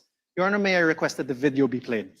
Sir, please steps after this order? Are you going to file? Are you going to trigger na po ba, ma'am, the filing? I am not leaving this room. I am here in the House of Representatives detention facility for 5 days until the hearing on Monday.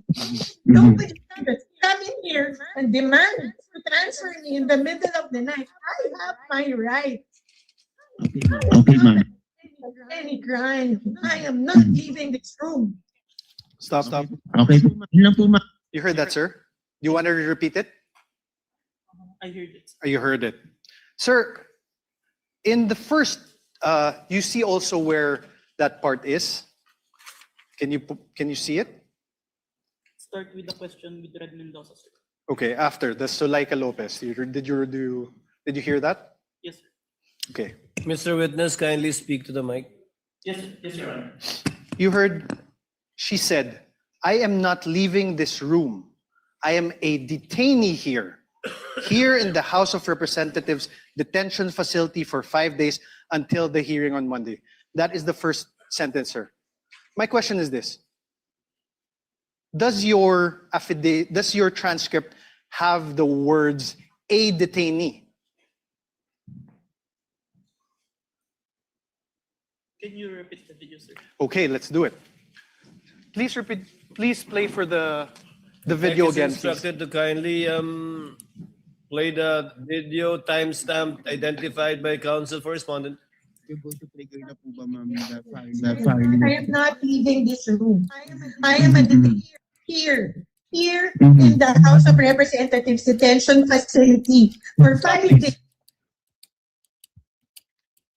That part that the detainee is inaudible. Did the only I heard. That's You why. heard the, correct? Yes. Are the words or the sounds the there? The Huh? Here. Yes. Here. Okay. Please play. How about the last part of the paragraph? She said, I have my rights. I am not accused of any crime. I am not leaving this room. Does your paragraph in your transcript have the word accused after not? Can you play the video, sir? Please play the video again. Speak to the microphone. Tech is instructed to play the video. Witness is instructed to speak to the mic. Demand to transfer me in the middle of the night. I have my rights. I am Okay, not ma'am. accused of any crime. I am not leaving this room. More. Play, please. Okay po, ma'am. Yun lang po, ma'am. Thank you po, ma'am. Wait. Yeah. Back. Any other question? 0446, please. I'm sorry, ma'am, kasi I understand, ma'am. Ma'am, this is my last question, and I'm very much sorry. I'm so triggered na po ba, ma'am, the filing? I am not leaving this room. I am here in the House of Representatives detention facility for 5 days until the hearing on Monday. Nobody can just come in here and demand to transfer me in the middle of the night. I have my rights. I am Okay, not ma'am. accused of any crime. I am not leaving this room. Stop. Okay po, ma'am. Is the word accused in your transcript? What I heard is root, sir, The root of any crime. of any crime. Yes, sir. Let's play 001238. Can you please go to 001238?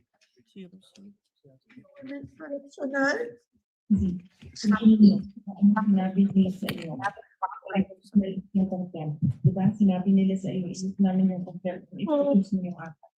Sabi nila sa akin, if you notice during the hearing, sinuspend po ng Chairman Chua yung Stop, please. Your Honor, please. Please. Now, I'm now registering my objection as to the relevance, Your Honor, please. If I may explain, Your Honor, of this line of questioning, Your Honor, please, if I may. Counsel may explain his objection. Your Honor, please. This witness already identified the video containing the contents of that press conference on November 23, 2024. And the council is see now my transcript? confronting No one- this witness whether there are minuscule portions of the 2-hour video, like detainee, accused, whether this appear in the transcription. Now the question, the basis for the objection is irrelevant. How can it be relevant? How can it be relevant, assuming but not conceding that these two minuscule words, detainee and accused, are not reflected in the transcript, when in fact this witness said he investigated not only on the basis of the transcript, but on the basis of the video that he himself viewed? What's the relevance? Overruled, part of cross to test the accuracy and the truthfulness of the witness insofar as his transcription of the video is concerned. Thank you. Counsel may proceed. Thank you. Please play again 001238.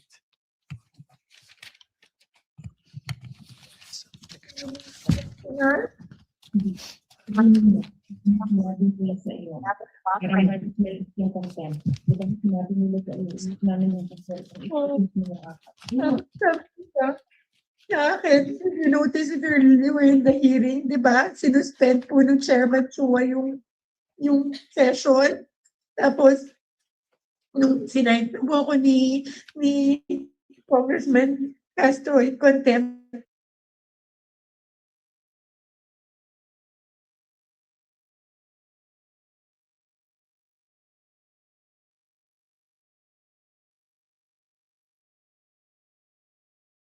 then after that, nag-rule sila.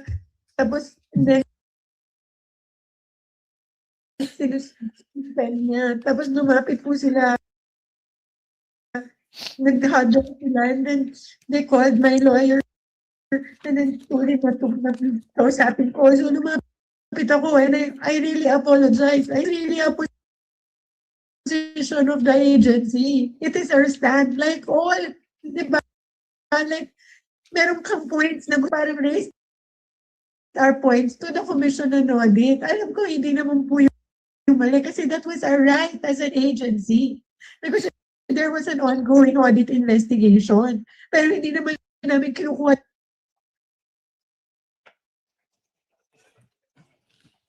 Narinig mo ba? Narinig mo?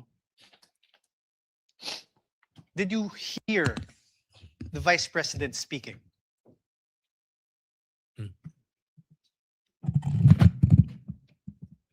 I don't hear. Can you please play again? Mr. Kalilong, you're reminded, please answer I don't hear, through sir. the microphone. Can you please play it again? MR ka, we will let you go. So we filed our MR, they did not rule on it, but suddenly they were able to come out with an order ruling to transfer me to the Women's Correctional.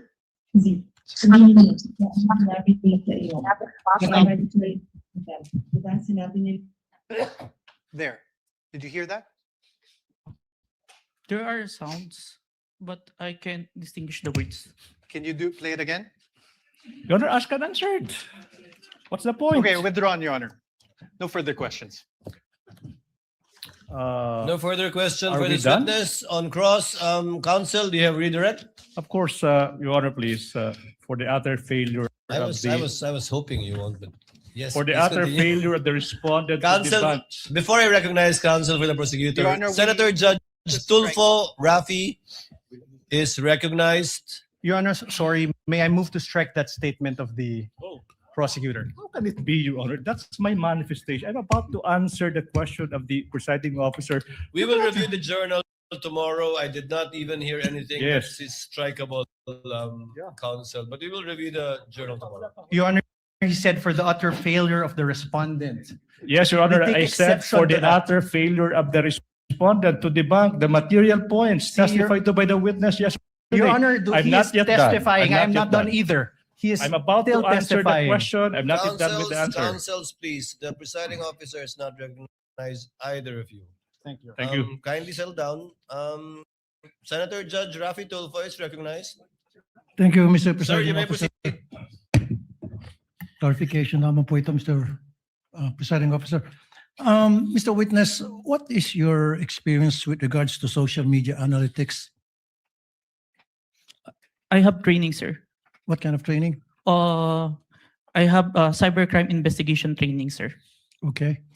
Are you familiar with Facebook, or do you have SOCMED accounts that would make you a little bit knowledgeable when it comes to SOCMED? Yes, sir. What is your account? What is your social media account, if I have any? an account in Facebook, Facebook. in Instagram, Okay. in X. X. So that means pretty much you're a little bit familiar with Facebook, right? Yes, Your Honor. Okay.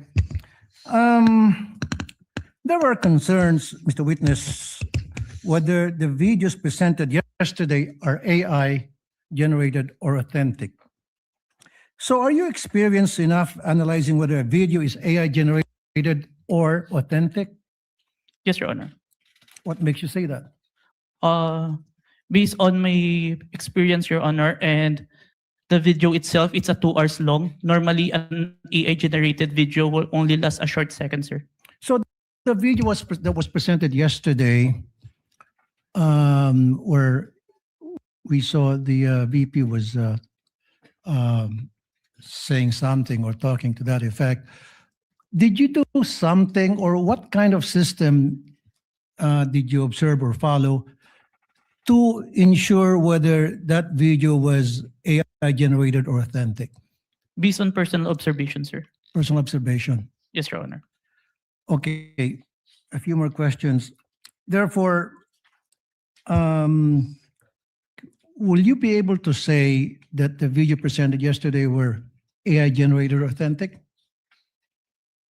The video presented today is what it is being seen on the Facebook, sir. Okay. So based on your affidavit, you mentioned that the NBI subpoenaed some members of the media who are participants of the online press con on November 23, 2024, right? Yes, Your Honor. And subsequently, you said that you questioned and investigated these persons regarding the conduct of that press con. So based on what you gathered from your investigation, so I have a few questions, right? Yes, Your Honor. Who set up the press conference? Based on our interview, sir, it is the Office of the Vice President, sir. So it wasn't spur of the moment? Press con? I can't confirm, sir, but it's the response of the media personnel that we interviewed. Okay, who invited the participants? If my memory serves me right, it's JC Kahinhinan, sir. Okay, who is JC? Staff of the Office of the Vice President, sir. Okay. Who are the participants? And how many participants were there, if you can remember? As far as I remember, it's at least 40. 40. Okay. Were there mainstream media or anybody from the broadsheets at that time? There are, sir. There were. Yes, sir. Do you know how many? Approximately, give or take? We have the one that we have issued subpoena, sir. At least 6, sir.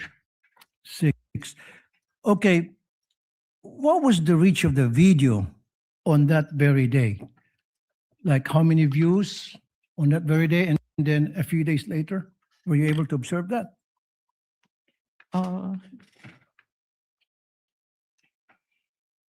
I can't remember, sir. Can't remember. Okay.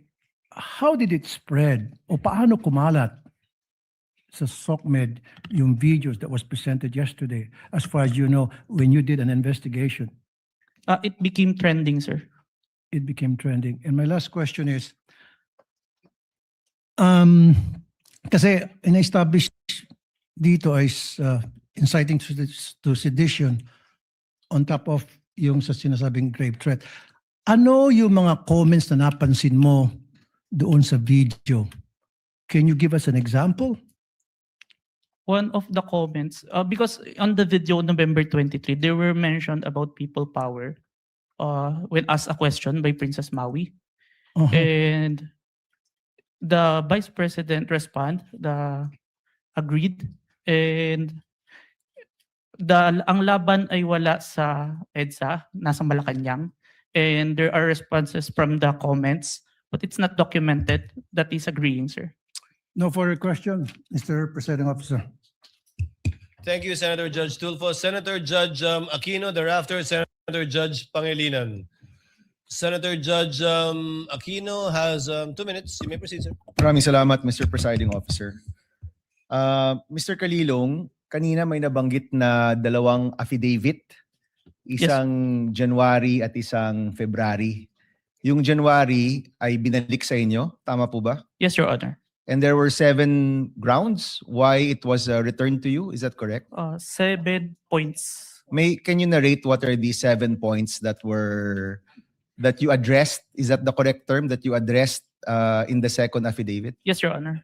Can you name them, please? May I have the certificate, sir? The certification, was it counsel for the respondent? Your Honor, may I approach? Yes, you may approach and show him the document being alluded to by Senator Judge Aquino.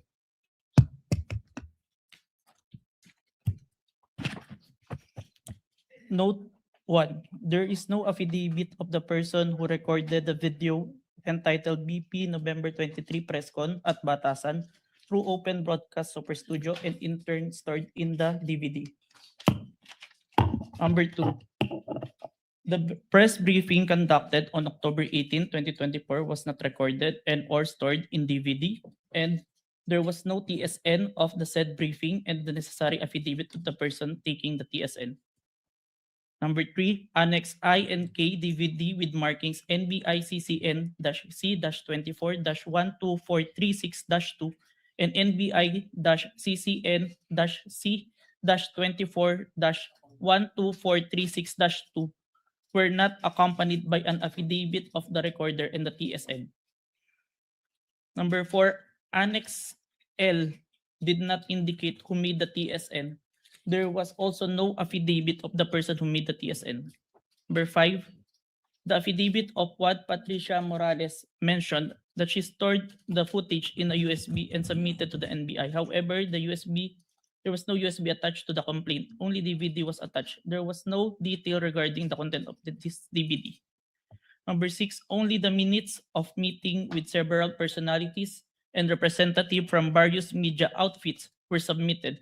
Although the minutes were signed, there was no individual affidavit executed regarding to the contents of the said minutes. Number 7, one of the elements of crime of grave threat is that the offender threatens another with the infliction upon the latter's person, honor, and property, or upon that of the latter's family, or if the wrong amounting into a crime. In the instant complaint, only the NBI executed an affidavit and there was no participation on the part of the offended party, as it appears in the NBI is not the offended party of the crime of grave threat. Okay, so nakuha mo yung nag-submit kayo, yan yung binalik sa inyo, and then you did your best to correct all those items, is that correct? Yes, Your Honor. Okay, the first 6 are technical, no? Yes, Your Yung Honor. panghuli is a matter of who is the offended party. Yes, Your Honor. Hindi nyo na-correct yan? Uh, Or nung binalik ninyo, it was accepted already by the DOJ? Is that correct? there is an explanation, Your Honor, that was included in the letter of the former director, Judge Jaime Santiago, sir. Okay. and- Wherein yeah, go in ahead. in the filing for preliminary investigation, it is not required for the victim to execute an affidavit, complaint affidavit. Yan yung sir. sagot ng NBI. Yes, Your Honor. And once you submitted, it was accepted by the DOJ. Yes, Your Honor, and we received a certification, Your Honor, that our evidence is enough for preliminary investigation, sir. Okay, yun na yung second response to the second affidavit that you provided. Yes, Your Honor. Okay. May mga nabanggit dun sa mga statements tungkol sa hitman, no?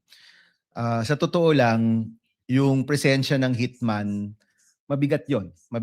So, let me ask, are you the one who investigated just the video or did you also investigate the presence of the hitman that was being mentioned in the videos of the Vice President? I was only tasked for the video, sir. Okay, may tungkol dun sa presensya ng hitman.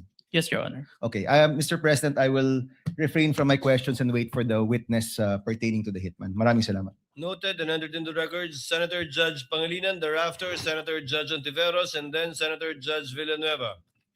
Thank you, In the order that they thank raise their you. hands. You have 2 minutes. Defense Counsel.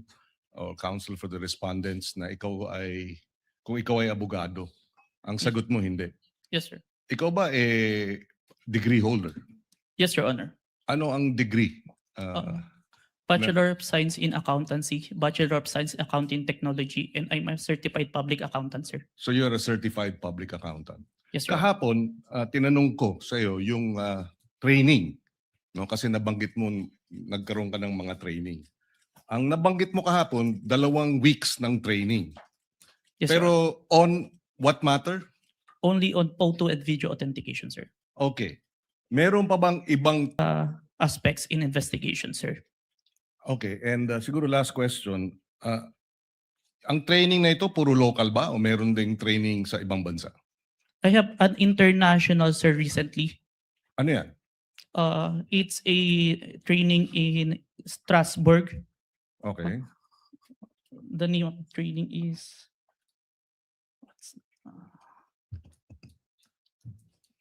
Saang lugar na lang, Mr. Witness? Strasbourg, Germany? France? Strasbourg, France, sir. Oh. It's a 5 days training, sir. And meron pang ibang international seminars na inattendan mo? International, sir, but it is conducted locally, the Interpol, sir. Interpol. Yes, Your Honor. Okay. I have no further questions. Thank you, Senator Judge Salamat. Malinan. Senator Judge Ontiveros is recognized. You may proceed, ma'am, and you have 2 minutes. Salamat po, Mr. Presiding Officer. The committee headed by Representative Joel Chua began investigating the Vice President and her people, even when Attorney Zuleika Lopez was being interviewed by the House Committee of Quadcom Committee, Your Honor. Even if she was answering the questions faithfully and to the best of her ability, she was cited in contempt, detained. Her lawyer was not allowed. Her lawyer was not allowed to be with her when they were trying to detain her in the women's correctional facility, Your Honor. So,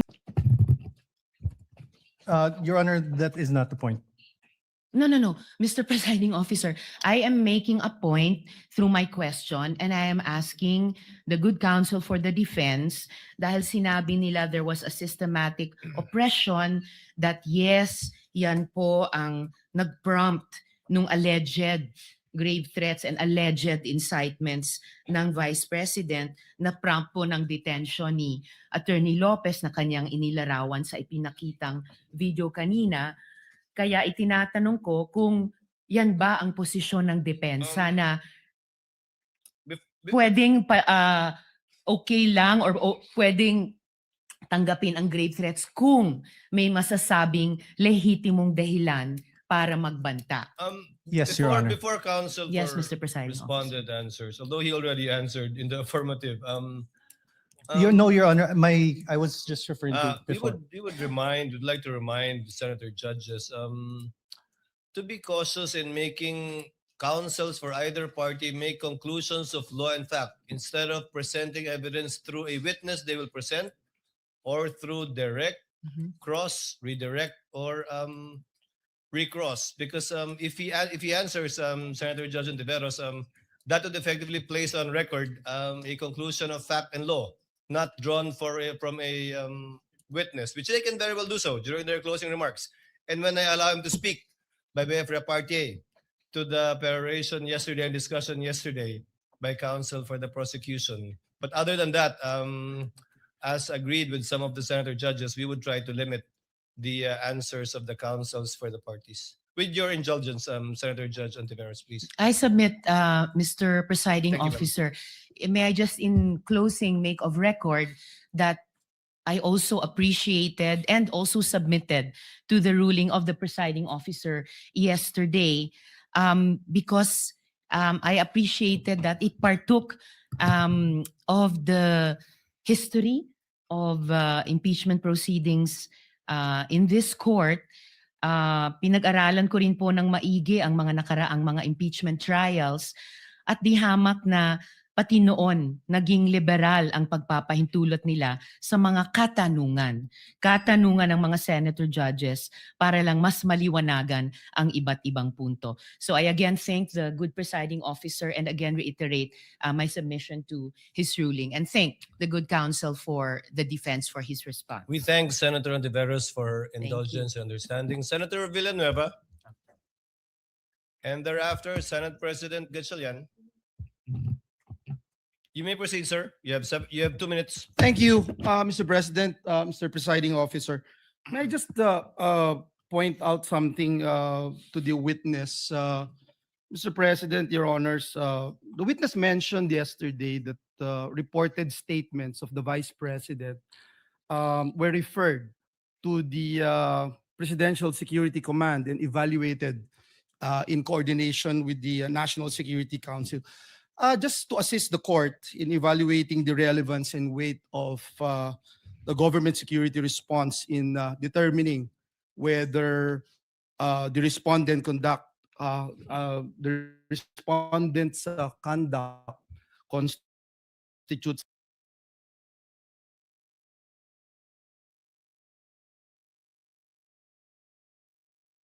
an impeachable offense. May we know from the witness at could the witness explain yung threats po ba, how threats against the president are ordinarily assessed by the government? Kasi dito yung lumalabas yung pag-weigh natin whether or not meron bang bigat yung threat o ito'y ordinaryong threat na nangyayari. Witness, what factors are taken into account in evaluating a reported threat and in determining appropriate measures? SC or TNO because I'm not part of the institution. In your ano po? Consideration if it's a active threat, if it's the one giving the threat is capable of doing so.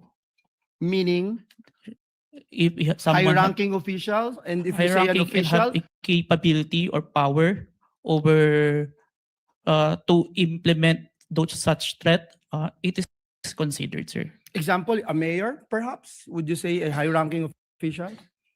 A congressman? Not- Or yung basihan po ng kanyang threat. Kunyari, ang threat ko, dadalhin kita doon sa buwan. Wala naman akong space shuttle. So wala din pong bearing yon. Is that the correct assumption? Not only, sir, but also how it was delivered, sir. Like what was mentioned in the that I mentioned previously, it was mentioned that no joke, no joke. It's a serious So that is the one of the considerations, that's sir. the consideration. Thank you very much. And lastly, Mr. Witness, you made mention na submit mo sa DOJ nung January 30. Is it the same affidavit that you submitted to the HOR? The one that submitted to the HOR is the affidavit dated February, sir. So that's the latest. Yes, sir. The one that complied with the requirements of the DOJ, sir. Thank you very much for that clarification. Thank you, Mr. President. Thank you, Senator Villanueva. Before I recognize Senate President Gatchalian and thereafter Senator Erwin Tulfo, may I remind Attorney Narvasa that your 5 minutes, you'll be given your 5 minutes after the questions of the senator judges and before we recognize the counsel for the prosecutor for his redirect. Senate President Gatchalian is recognized. you, You may Honor. proceed, sir. You have 2 minutes. Thank you, Mr. May I be Presiding clarified? Officer. I believe that we would do it after recross. So You it's- want, I heard cross. Sorry, After Your Honor. cross. Yes, Your Honor. Thank you, Your Honor. Better for us. Yes, Your Honor. Thank you, Mr. Presiding Officer. I just have a few questions, clarificatory questions. Narinig ko ho kanina ginong testigo na nasabi niyo may 40 media personalities doon sa press con. Tama po ba? Yes, Your Honor. Pero ang inyong inimbitahan, 6 lang. Yes, Your Honor. Bakit 6 lang? The 40, we see the number of participants, but the number of person who asked the Vice President during that time, it's limited. And we consider who we sure that is present during that time, Your Honor. Meron bang kayong criteria kung paano pipiliin itong mga media personalities or kung sino lang ang nagtanong? Kasi kahit hindi ka naman magtatanong, nandoon ka naman, naririnig mo yung mga diskusyon, meron ba kayong mga criteria kung paano pumipili ng media personalities? Yung sure po namin na present during that time. Kasi kapag hindi po kasi kayo nagtanong, hindi po magpa-pop up yung mukha nyo tsaka yung pangalan nyo. Okay. At itong mga anim na sinupinan ninyo, ano yung kanyang common statement na ibinigay? Kinonfirm po nila na present sila during the November 23, 2024 press conference, and yung utterance po ni Vice President narinig po nila. Okay, I believe ilan dito sa mga personalities ay ipapatawag rin. So tatalon ako sa ibang topic. Nakita ko kanina itong tungkol sa Max Core Interventures at nakita ko kanina pinakita yung Articles of Incorporation.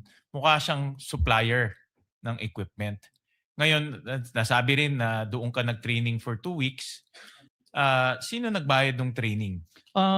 Sir, the training is included in the procurement of digital forensic tools.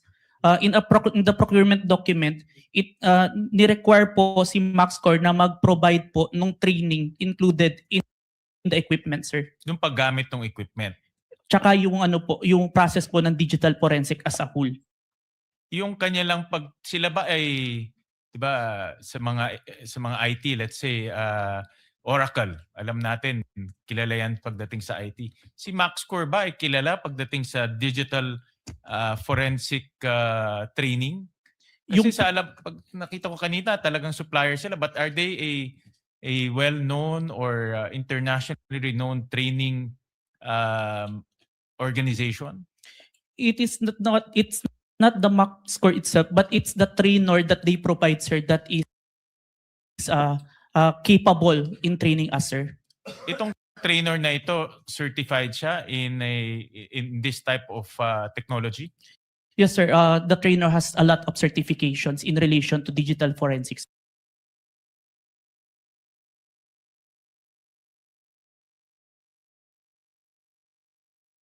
Sir. Can you name a few certification na meron itong trainer na ito? I can't remember, Let's sir. say Oracle or let's say Microsoft, di ba? May mga ganyan No, yan. sir. CompTIA, sir. CompTIA training. I believe he also have a certified ethical hacking certification and a lot more, sir. When it was presented to us, sir. All right. So itong mga trainers nito ay certified trainers na pwedeng mag-train sa iyo at magiging certified ka rin. Yes, sir. Initial na akong certificate. Sir. Lastly, Mr. Presiding Officer, after training, nakakuha ka ba ng certification na katulad sa kanila? No, sir. But that certification that I was trained by them, sir. Pero ikaw mismo, are you certified to do forensic examinations for your purpose and responsibility? I have a certification, sir. I am a certified computer hacking forensic investigator, sir. Itong forensic analysis, meron kang for this purpose, itong pinag-uusapan natin. The authentication, sir, part or as a whole, sir? As a whole. I have a certification in computer hacking, sir, specific. But I have trainings in relation to the... Iba yung hacking eh. Yung pinag-uusapan natin, forensic examination ng video, forensic examination ng mga ganitong bagay. Meron kang certification doon? I have certificate, sir. All right. Thank you, Mr. Presiding Officer. Senator Judge Erwin Tulfo, thereafter Senator Judge Marcos. You may proceed, sir. You have 2 minutes. Maraming salamat, Mr. Chair, Mr. Presiding Officer. Ang katanungan ko po ay para sa ating testigo. Batid ko po na sa ilalim ng Republic Act 10867, sa ilalim po ng Section 4, ang kapangyarihan po ng inyong ahensya na mag-imbestiga kapag ng mga krimen, partikular na tulad ng mga banta sa buhay ng Pangulo, ikalawang Pangulo, Senate President, Speaker of the House, at Chief Justice. Tama po yun. Yes, Your Honor. Kahit na lalo pat pag ito ay may kaugnayan sa national security. Tama po? Yes, Your Honor. Pero ang tanong ko po, ang pagsasampa po ba ng kaso, nasa mandato rin po ba ng NBI na magsampa ng kaso doon sa mga tao na nagbanta sa buhay ng Pangulo, ikalawang Pangulo, Senate President, Speaker of the House, Chief Justice? Is it automatic or kailangan mag-request sila sa inyo? Matic ba yung pagsasampa ng kaso doon sa nagbanta? In this case, is it automatic or wala lang, kasama sa mandato niyo to file charges dahil binantaan mo ang Pangulo o si Bise-Presidente kung sino mang yang 4 na matataas na opisyal natin or 5 matataas opisyal natin? Ang basis namin doon, Your Honor, is yung primary objective namin to investigate cases to the threat to the President, Vice President, Senate President, Supreme Court. And if we found that the evidence is enough that there is a crime committed, we will file a case because that's the output of our investigation, sir. Kahit po ba na hindi yung biktima, in this case yung Pangulo, biktima ng threat, kahit na hindi siya nagreklamo, automatic po yun? Kahit na hindi siya nagreklamo sa inyo?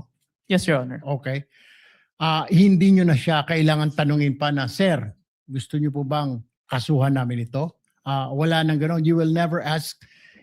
Sabihin natin, hindi lang Pangulo, Bise-Presidente. Nangyari din sa Bise-Presidente o sa Speaker of the House, sa Senate President o sa Chief Justice. Hindi nyo naman lang siya afford to ask him like, Sir, will you go to the process? Kasi magpa-file ka po ng mga affidavit. This is a long process, etc. Kahit na Pangulo ka po, may pipirmahan ka mga affidavit. Is it automatic, Mr. Witness? We submitted it, sir, even without a complaint in the preliminary investigation, sir. No further questions, Mr. President. Thank you, Senator Judge Erwin Tulfo. Senator Judge Marcos is recognized. You may proceed, ma'am, and you have 2 minutes. Yes, maraming salamat. Mahal na namumuna. Hihingi lang po ako ng dokumento para mas madali nating sundan ang mga pangyayari. Nalilito lahat pagkat wala po kaming papel. At ang nabigay sa amin, eto, Annex FFFGGG. Nalilito po kami kung alin dito yung mga papel. Kung maaari kaming bigyan, unang-una, yung unang tinutukoy, the first affidavit of investigation dated January 30, alleging grave threats inciting to sedition ng NBI. Ikalawa, yung napasok na yata sa record, pero nais rin namin bilang Senator Judge na magkaroon ng kopya ng DOJ certification signed by Prosecutor Bandung February 5 na nagbigay ng 7 grounds na insufficient for preliminary investigation. Ikatlo, yung naibigay na. Ito klaro to, naibigay po ni Mavic at ng iba pang staff natin. Yung February 10, yung ikalawang amended na ibinigay na revised affidavit of authentication, February 11. Ngunit sabi ni Testigo Kalilong na merong kasama ito na wala rito sa record natin at sana maibigay si Senator Judge. Ito yung sulat kasama nung second revised affidavit of authentication. Ito naman yung sinasabing sulat ni Santiago K. Padulyon ng DOJ na nagsasaad na hindi kailangan na may private complainant yung sina Presidente, ang First Lady at saka yung dating Speaker dahil base sa kaso ng Santos Concho versus DOJ na 2008, hindi daw kailangan yung private complainant. May we also have a copy of the same. Finally, may we urge that a copy also be given of February 14 certification of DOJ asserting that the revised affidavit of investigation was finally sufficient. Nais lang namin na makita yon at alamin yung investigation data, huling-huli, nung March 7, almost a month after the submission of the affidavit of authentication, kasi halos 1 buwan bago utusan na magkaroon ng investigation data form. Sana may kopya rin tayo noon. To respond to Senator Judge Marcos, what the court has copies of are the pre-marked documents that the parties pre-marked during pre-trial, but not documents that have not yet been pre-marked.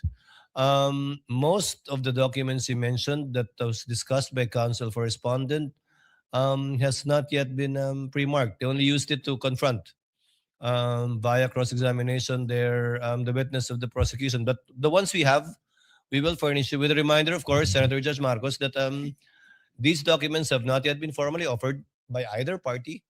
And we still have to await formal offer before the court rules on the admissibility, if at all, of these documents. But we will endeavor to furnish the good Senator Judge with whatever the clerk has. Yes, Your Honor, if I may. if we could be provided with whatever the clerk has and adequately identified, not as GGGGG or FFFFF, at sana kung mabuo yung mga dokumentong sinasabi sa lalong madaling panahon. Maraming salamat. We will endeavor to comply as best we can, Senator Judge Marcos. Same issue. Senator Judge Alan Cayetano, what is your pleasure, sir? Mr. President and Mr. Presiding Officer, before ruling yesterday, just in the interest of all Senator judges being able to follow closely, especially kami sa first row kasi medyo nagkaka-stiff neck na kami. Mahirap tignan yung TV, so baka dun sa Maglalagay harap. na po kami ng TV Yes. sa harap ng And lamesa I ng don't know, counsel for parties. I think all of us own a iPad or a tablet. I don't know what the solution is, but if the secretariat or the clerk of court, the office of the clerk of court can work with our staff. Just to give you an example for today, no? If you look at the impeachment complaint on page 19, for example, it says that the affidavit we're looking for kanina, footnote number 72 is this one in the impeachment complaint, no? It's found on Annex G. Okay, so this is Annex G. If you look at Annex G, it is a certification, not an affidavit. Okay, so where do you find the affidavit mentioned in the impeachment complaint? You actually find it in volume 14, Annex FFFFFFFF-GGGGGGGGG. So before I can even say that, That's FFFFFF to GGGGGG. yes. So even before we finish saying that, Your Honor, Mr. Presiding Judge, medyo mahirap. To further complicate, the annexes when delivered to us was labeled annexes. And then when it was pre-marked, iba na yung marking. That is correct. Okay. So to clarify, I'm not asking both the prosecution and defense to give us any documents in advance that will prejudice their presentation or the rebuttal. I do understand that it has to be offered, but to speed things up and to make sure we understand, in the same manner that they're asking the witness to examine it, maybe we can be given a copy to examine at the same time, whether digital or actual copy. I don't want to impose upon them to print 24 copies. But again, anyway, it's Wednesday. We have Thursday, Friday, Saturday, Sunday for our staff and the clerk of court to meet. I think So we already have a solution for you, Senator Judge Cayetano, as well as for Senator Judge Marcos. We will be furnishing the parties either via soft copy to your respective iPads or laptops, or we will enter their official emails as well. Kayo na po mag-print ng hard copy ng list of evidences as marked, as pre-marked by the prosecution na ipe-present for Article 4. And we will do this by article. However, insofar as I said, the documents presented by the counsel for respondent, these have not yet been pre-marked. But I don't think there's anything wrong with asking for a copy from the counsel for respondent. on that point, for our guidance whether or not the same will be offered without prejudice to respond to On council that point- correspondent deciding on whether or not they will offer it at the appropriate time. On that point, Mr. Presiding Officer, even if it's pre-marked, if it will prejudice their presentation, I don't mind it be given in real time. And same, no? If it's being used on cross or recross on rebuttal and hindi to na pre-mark, as long as real time, para lang we can process it. If not, we have to review afterwards and it messes up our preparation for the hearing the next day. No? Is that possible for the parties once the roles are reversed? May I get a response Honor. from the council correspondent?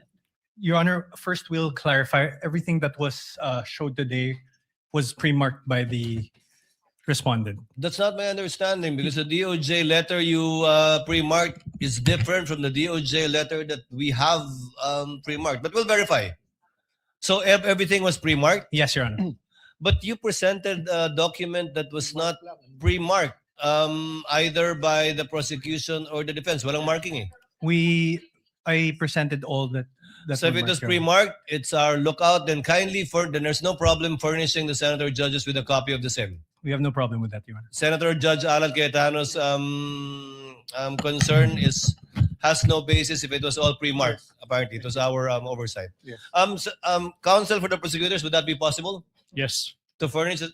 I think what counsel for respondent did earlier helped us out a lot. Furnish plastering it on the screens, whatever affidavit you were presenting. I think counsel for the prosecutors should do the same. Yes, Hindi naman Mr. bawal Presiding Officer. magkopyahan dito eh. Okay lang. Senator Judge Cayetano? Thank you. Yeah, and just to clarify, the 2 minutes is the question, not including Yes, the yes, of answer. course. No? You have 2 minutes if you want to if start they- with asking questions. Yes, if they ask to repeat the question, please don't count that. No, 2 minutes is long will- with short questions, but many of us want to get to the bottom of it, end up only asking 1 or 2 questions. So just a little bit we liberality. will be lenient, Yes. Thank you. Senator Judge Thank you Alan very much. Cayetano. You may Appreciate it. proceed, sir. You Yes. have 2 minutes. A question for the witness, and maybe to put all of us in check, I don't mind if any of the counsel says na medyo hindi maayos yung question. I mean, given what happened yesterday and today, and there are questions that could prejudice the case either way. As long as we call each other out respectfully, to the both counsels, you cannot correct a senator judge, but I don't mind if you think it prejudices. That's your duty to your client. Yes, So this isn't the start of the 2 minutes yet. Sa magandang hapon, Mr. Witness. Good afternoon, Your Honor. Medyo mahaba na yung pag-upo mo dyan, but allow me a few questions. No? Yung circumstance lang, so paano nagsimula yung investigasyon na na-involve ka? Were you from the start o hindi? At written instructions ba to? O sinabi, oy, may investigasyon tayo. Just konting clarity, paano na-umpisa yung specific investigation? And was it based on the November 3 video? Tama ba? November 23, Your Honor. Okay. It all started, I received a phone call, sir, from my executive officer that there is a video wherein there is a statement given by the Vice President, which is classified as threat, and I was tasked and assigned to investigate the case, sir. Okay. So basically, ganun yung pagkasabi na I'm tasking you to look at the video, investigate. Yes, Your Honor. Were you working alone or with a group? With a group, Your Honor. NBI group? Yes, Your Honor. And was this, is there an interagency also or just purely NBI? Don't have personal knowledge. Maybe our chief, sir, has the Okay. knowledge on that, sir. Yeah. No, that's all I asked for naman, yung personal knowledge. Yes, Your Honor. So pakiulit mo yung sinabing, how exactly sinabi sa'yo na tignan mo yung video, imbestigahan mo, or may statement? So, to be specific, sir, as far as I remember, may statement si Vice President regarding the November 23 press conference na kung saan may pagbabanta na naganap, Okay. pakiimbestigahan. pakiimbestigahan. So ganun ka-general. May Yes po. pagbabantang naganap, pakiimbestigahan. Yes po. And you proceeded by watching the video. Yes, Your Honor. And when you watched the video, you got to the part na may pagbabanta. No, Your Honor. I first don't know which part of that. So you watched the whole video, of course. First, the clippings, Your Honor. Okay. Then I look for the whole video, Your Honor. Then you watch the whole video. Yes, Your Honor. And thank you for your honesty. So after the clipping, tapos the whole video, what did you do next? You reported or you made your recommendations? I don't understand the process lang kasi. Upon identifying the whole video, I inform my executive officer that I identified the video, Your Honor. And then yung sinabi mo yesterday, then you started looking for patterns. That's why you looked at yung dating mga video ni Vice President. Yes, Your Honor. So you started investigating the threat against the President, the First Lady, and the former Speaker of the House. Yes, Your Honor. Did you investigate the threat against the Vice President? We tried, Your Honor. How did you try? It is included in our letter to the Vice President, Your Honor. That's why we're inviting her to proceed to our office to investigate the threats to her life, Your Honor. How about the vlogger who asked her about Oplan or whatever they call that Romanov? Did you invite them? Yes, Your Honor. And did they testify? The Princess Maui did not appear, Your Honor. Did not appear. Did you also look for previous videos that are threatening to the Vice President? We look on the Romanov part, Your Honor. Okay. But we identify a different person who first mentioned the Romanov, Your Honor. Did you coordinate with the PSG? I have no personal knowledge, Your Honor.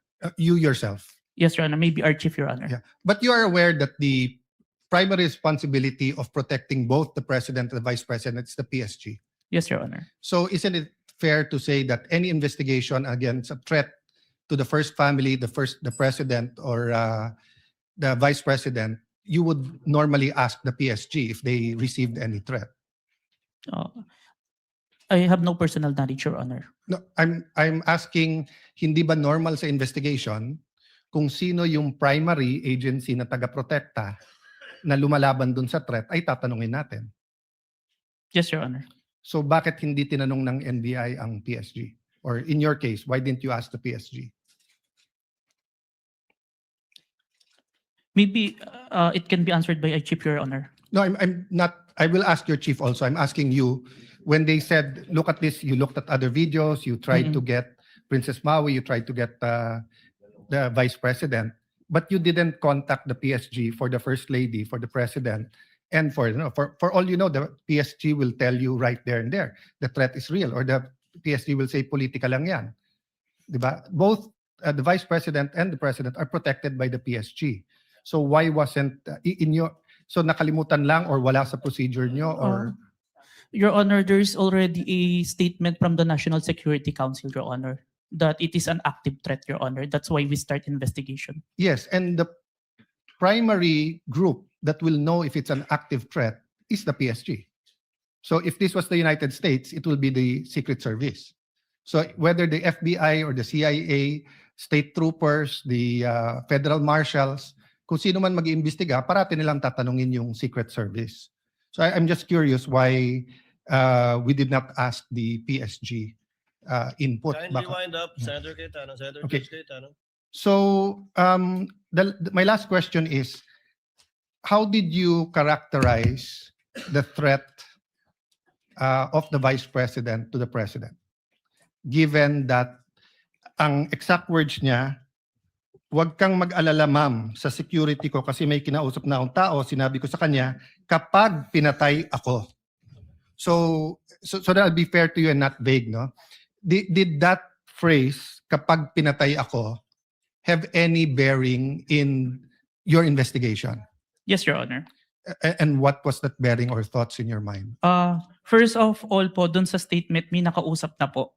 It already took place before pa yung mangyari yung meeting. And nung Excuse me, condition, I'm not talking about yung may kinausap na para pumatay. Ang sinasabi ko yung sinabi niya na pag pinatay ako.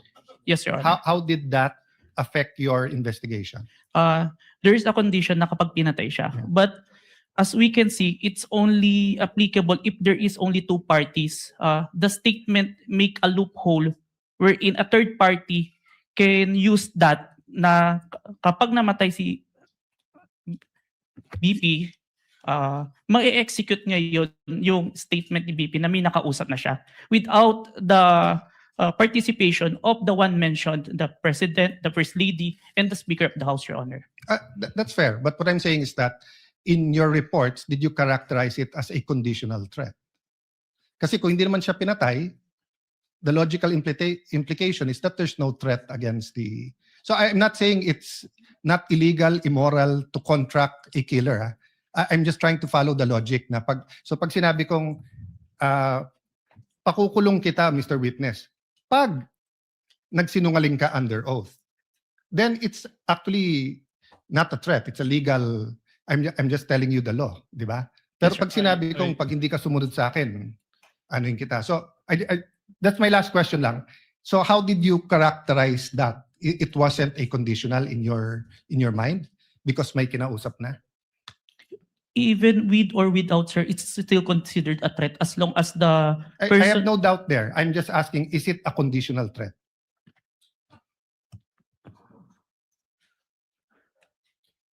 Based on our affidavit, sir, I believe it's conditional, which... Based in your affidavit. Affidavit. But your initial assessment, yung personal mo as an investigator, this is an investigation of the whole NBI, but yung personal mo. The threat is absolute, sir. Okay. Thank you, Mr. President. Thank you. Thank you, Senator Judge Cayetano. Your We Honor. now proceed. Senator Judge Padilla is recognized. Maraming salamat po. Thereafter, Senator Judge Zubiri. Maraming Senator salamat po. Judge Padilla, you have 2 minutes. Opo. Nais ko lamang po magtanong sa ating saksi. Ginoong saksi, kanina po kasi habang nagkakaroon ng pagdinig, ako po'y laging iistorbo dahil tuwing may itatanong, mag-u-object. Medyo magulo po eh. Pwede po bang sagutin po ninyo ako dahil noong pong February 5, ang sabi po dito ay insufficient po yung na hindi dapat makarating na sa preliminary investigation. Tama po ba? February 5 po yun? May certification, sir. Yes po. Opo. Tapos nung February 14, naging sufficient na for conduct of preliminary investigation. Nasagot po ba yung 7 na sinabi dito na para, ang sinasabi po kasi dito nung February 5, merong 7 na kulang. I believe so, sir. That's why we have received a certification, sir. Ayun.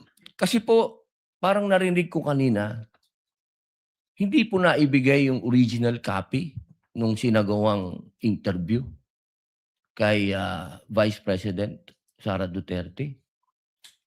Yung original po, na kopya, kung sino po yung nag-record. Wala po kayong affidavit? Meron po ba kayong affidavit na nakuha nyo? Yes, sir. Ako po yung ang inire-request po ng DOJ dyan is affidavit po nung nag-screen record, which is my affidavit, Your Honor. Meron po siyang affidavit? Ako, sir. Ako po yung nag-execute, sir. Kasi hindi po yung mismong tao? Yes po. Ang hinihingi po kasi ni DOJ is kung sino yung nag-screen record through OBS, sir.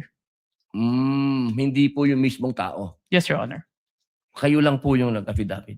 Yes, Your Honor. Pero meron po kayong ng pagkakataon ba na nakausap niyo yung tao at nagbigay siya ng affidavit? May I clarify, Your Honor, if sinong tao yung tinutukoy? Yung nag-record po? Ako po yung nag-record through OBS, sir. Hindi po. Yung mismong nag-record po kay Inday sa Vice President. Nakausap niyo po ba? Yung raw file po. Kasi napakahalaga po nun. Kasi doon po natin malalaman kung original ba o hindi. The video itself, sir, is publicly available. That's why I performed the recording, sir. Opo. Pakisagot na lang po, mahal na saksi, kung nakuha niyo po ba yung original. Yung original, hindi po yung galing sa internet. The original, no, sir. Yun lamang po. Maraming salamat po. Thank you, Senator Judge Padilla. Senator Judge Zubiri, you are recognized, sir. You have 2 minutes. Maraming salamat to our presiding officer. Magandang hapon po, Sir Witness. Good afternoon, Your Honor. Afternoon. Gusto ko lang magtanong, clarificatory questions lang po ito. Dito ba sa ating bansa, dahil tinatanong ko po ito sa inyo, dahil kayo po investigating body, sa ating bansa, meron bang specific law pagdating sa mga banta sa Pangulo, Pangalawang Pangulo at kanyang mga successors? Or yan ba'y pasok lang sa grave threats which is applied sa lahat? Applicable sa lahat ng tao? Based on my personal knowledge, sir, it's only on the grave threat, Your Honor. Which is applied to everyone if I'm not mistaken. No? Kasi sa batas sa Amerika, sa Estados Unidos, meron po tinatawag na number 18 under the United States Code, Section 871. There is a specific law na pinagbabawal po itong mga threats to the President, Vice President, and its successors. May jail time po ito at may fine na malaki.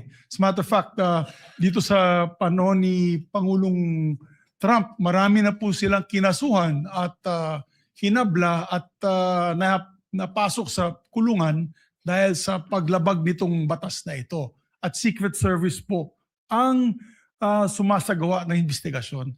Sa atin ba dito, ang NBI ba ang nabigyan po ng kapangyarihan para gawin itong investigasyon under your new NBI code? Under our law, sir, the new NBA law, included po yung investigation to the threats to the life of the President, the Vice President, the Speaker, the Senate President, and the Supreme Court, sir. So, klaro na kayo, nasa kapangyarihan ninyo. Kasi hindi pwede sa Presidential Security Group. Hindi katulad sa Estados Unidos, yung Secret Service ang talagang nanguhuli at nag-imbestiga. Sa atin dito sa Pilipinas, ang NBI po ang nangunguna sa investigasyon. Tama po ba yan o mali? It is within our law, sir. Okay. And this is just food for thought because not only are we senator judges, we're also legislators. It may be time that we also craft a law that will be specific on threats made to the President, Vice President, and its successors, meaning the Senate President, the Speaker of the House, and the Supreme Court Chief Justice. Sa Amerika kasi, sa batas po nila, and I'll just wrap up, the defendant, to secure conviction, the defendant communicated a threat. The defendant understood and intended the statement as a true threat. Hindi po niya sinabi joke only in the end. And pangatlo, the defendant knowingly and willfully makes the threat. So just food for thought as legislators as well. So maraming salamat po, Mr. President. Thank you, Senator Judge Zubiri. We now proceed to where we left off. I believe that was the redirect of the counsel for the prosecutor. Just out of curiosity, without any pressure, because I promised I would declare a break on a good point before we call on the last witness for today. Yes, counsel for the prosecutors. As to the question, if the prosecution will do the direct examination, The redirect. Kung mahaba-haba sorry, pa the yung redirect examination after the cross-examination of the defense, the prosecution decides not to conduct a redirect, Your Honor, please. Thank you, counsel for the prosecutor. Counsel for the respondent, do you want to begin to utilize your time now? Your Honor, I will turn over the mic to my co-counsel. He will also be the cross-examiner for the next witness. But Your Honor, please, sorry. May I make a manifestation, Your Honor, please, before we proceed, Your Honor, please? A manifestation as to the In statement. connection with what, counsel for the prosecutors? As to the manifestation earlier that all the documents that were confronted, that were Yes. presented to the witness, I believe that the defense said that all those exhibits were pre-marked. But based on our records, Your Honor, please, and then I hope the defense will clarify this for the record. We perused the documents and we don't see that the articles of partnership and the screenshots of the websites that were presented earlier, based on our tally, based on our records, these were not pre-marked, contrary to what the defense manifested. So we would like to seek clarification from the defense. That is correct, Your Honor. Those three documents were not Noted pre-marked. and entered into the records. Thank you so much. Given that there is no redirect and recross, counsel, can you state for the record your name? Good afternoon, Your Honors. I am Mark Sivin Luan for the Vice President. Sir, you're aware of the situation. Time was given to the counsel for the prosecutors to make a discussion about whether or not Article 4, the acts alleged in Article 4 constitute an impeachable offense. You have the same time of 4 minutes and 26 minutes, which will round. Before I allow you to continue, kawawa naman si Mr. Kalilong. Mr. Witness, Mr. Kalilong, Senator Judge Lacson, before we excuse.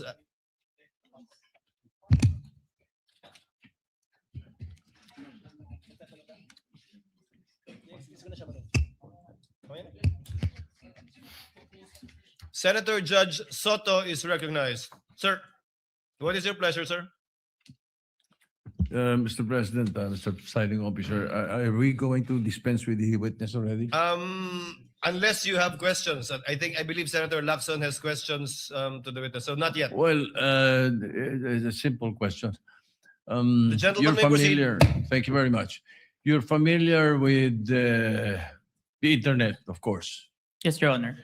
Have you noticed that lately all the AI-generated videos have a caption saying AI-generated? Yes, Your Honor. Kaya pag walang nakalagay na AI-generated, siguradong hindi AI-generated? Yes, Your Honor. Today, Your Honor. Yes, lately, no? Lately, Your Honor. Lahat nakalagay. Pag AI-generated, nakalagay AI-generated and Meta does not allow it. Right? They allowed it, but there is a AI info part. Correct. on Let's the say post. there is a manifestation. Yes, that Your it's Honor. It is AI-generated. explicitly mentioned that AI. So you're aware of that. Yes, Your Honor. Thank you. That's it. Senator Judge Lacson, you likewise have 2 minutes, sir. You may proceed. Thank you, Mr. Presiding Officer, Mr. Senate President. I have questions para sa ating testigo. Since you are presented here as an expert witness, alam nyo, nagkusort din ako sa digital forensics expert para lang makonvince sa sarili ko. No, my first question is, in this day and age of artificial intelligence, no, will you agree with me na it is almost impossible to distinguish an AI-generated video from the original? It Almost is- impossible. Yes, Your Honor. It is hard, Your Honor. Yeah, very hard, di ba? Very difficult. So kasi ito impeachment trial, ano? Kasi sa court ginagamit talaga yung expert testimony ng digital or computer forensics expert. Now, you may or may not answer this question kung classified, ano? Gusto ko lang malaman ano ba yung digital forensic tools na ginagamit din sa NBI? Currently, I'm not familiar. But during the time na nandun po ako sa Digital Forensic Laboratory Division, meron kaming Encase Forensic, Celebrite, and Amped Authenticate, sir. Amped Authenticate, sir. Ang balita ko yung AMP 5 or AMP Authenticate, di ba? Amped Authenticate, sir. Ito yung ginagamit ninyo. Ito, capable ito na magsagawa ng reverse image, a photo or video, di ba? Yes, Your Honor. Okay. Ito ba yung ginamit mo? For this part, Your Honor, the OBS only, Your Honor. Bakit hindi nyo ginamit ito? The duration is too large, Your Honor, the 2 hours. And the Amped Authenticate can only detect if there is a inconsistent FPS, Your Honor.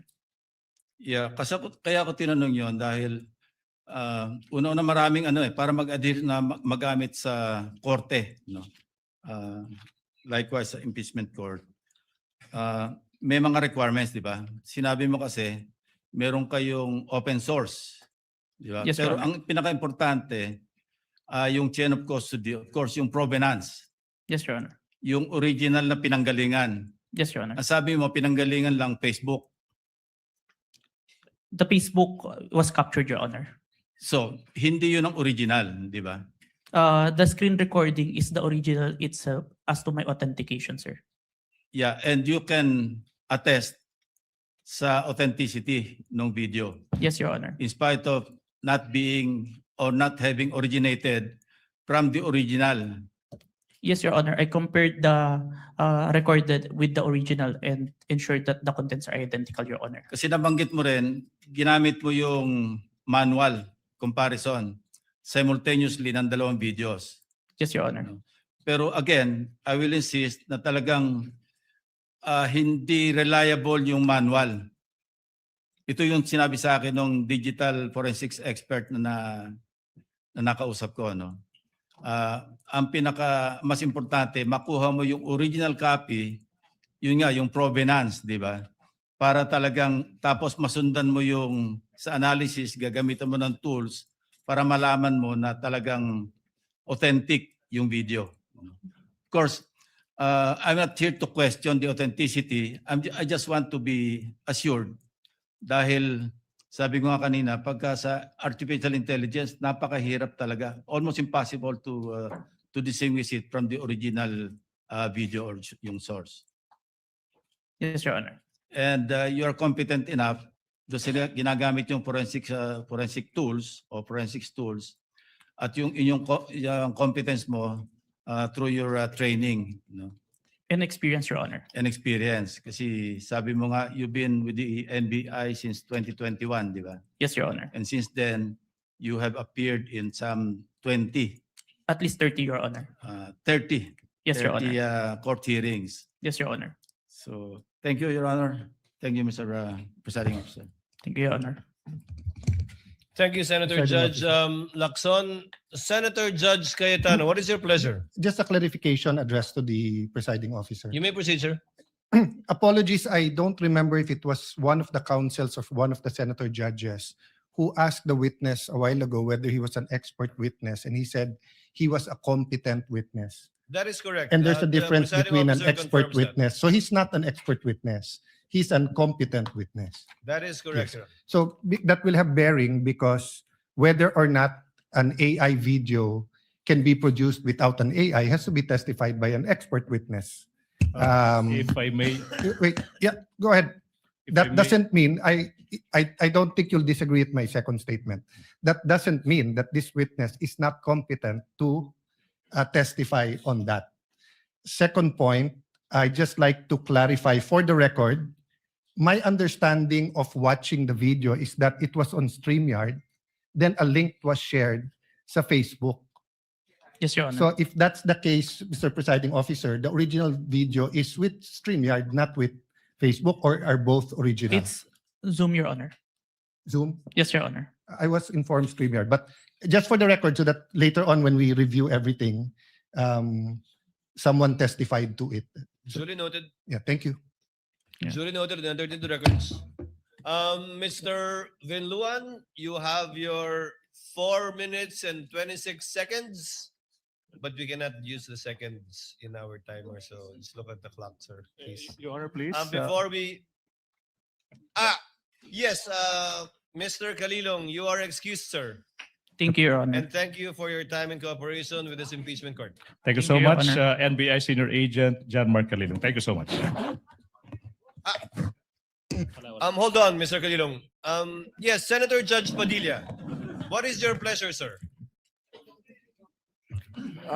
Ginoong tagapamahala ng hukumang ito, nais ko lamang po sana hingin ang mga credentials ng ating saksi kung paano po lahat ng kanyang certification, lahat upang mapatunayan po natin lahat na It's ready.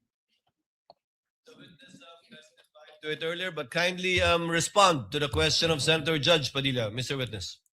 I have here, sir, my certifications during the time of my investigation, Your Honor. Can you, mahaba ba? I can read, Your Honor. Mahaba ba? Hindi. ibigay na lang po siguro sa Kindly atin. just submit it to us, yes, please. Opo, Yes, submit Your na lang po. Thank you, Your Honor. If that is okay with Senator Judge Padilla. Thank you, sir. Mr. Kalilong, you are excused, sir, and thank you for your time and cooperation with the impeachment court. Thank you, Your Honor. The presiding officer will just wait for the witness to leave the premises before recognizing Attorney Binon. Okay, Attorney Binon, you have 4 minutes and 26 seconds. You may proceed, sir. Thereafter, we will call for a 15-minute break. In the discourse yesterday, talking about VP Sayre's statements during the November 23, 2024 press con, Senator Judge Risa Ontiveros stated, and I quote, "None of these statements are proof that the Vice President actually contracted an assassin or hired one. She is absolutely right." She then asked the question, why are these acts impeachable? To this question, the prosecution responded, "We understand that these statements may not actually 100% prove that she in fact contracted an assassin, end of quote. Hence, the prosecution admitted that the video does not prove any fact other than its existence. In simple words, there is no proof of any contracting of an assassin. The prosecution's admission before this honorable court made the respondent's position clear. The prosecution has no other competent evidence to prove that VP Sara contracted an assassin. Ang testimonya ni Kalilong, gaya ng iba pang ebidensya kuno ng prosecution, ay hindi sapat para patunayan ang paratang na ito.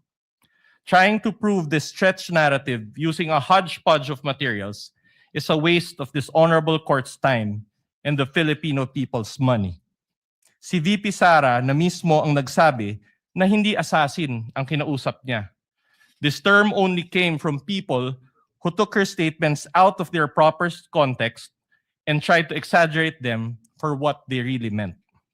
The truth of the matter is this: she and her family were threatened. And while her response was unconventional, it was justified. What triggered her response was a question about Operation Romanov, which is the plot to eliminate VP Sara and her entire family. The NBI's own records prove this. In the minutes of the meeting of Dempsey Reyes' interview, he said, and I quote, "May press con kasi earlier than that, sabi niya, parang hindi lang niya gusto daw, sabi lang niya gusto daw siyang patayin daw, according to her, ni Speaker. That was during a press conference the day before, November 2022. End of quote. During the virtual press con, Princess Maui mentioned Operation Romanov again and even warned her about her safety. Reyes talked about it, Princess Maui reiterated it, but the NBI gaslighted it. When VP Sara uttered those words, she was not responding as Sara Duterte, the Vice President, but Sara Duterte, the wife, mother, daughter, and sister, who only sought to protect her own and her family members' lives. Operation Romanov is in place, and the threat against their lives is real. VP Sara became the target of unauthorized intelligence and surveillance operations by government operatives that exposed her family to high-level risks and security threats, thereby causing intense trauma and uncontrollable fear. Her homes in Davao and Manila were profiled, and this is proven by classified casing reports. Her trusted security personnel were removed. Her schedule of official functions, like the one in Naga, was leaked by intelligence agents, and her security was heavily compromised. In sum, the prosecution was right in using the term culmination.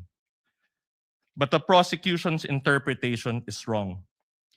Rather, when VP Sara left the administration, she suffered various forms of threats and harassment for many months from the powers that be, and the culmination was her statement on that fateful early morning in November 2024.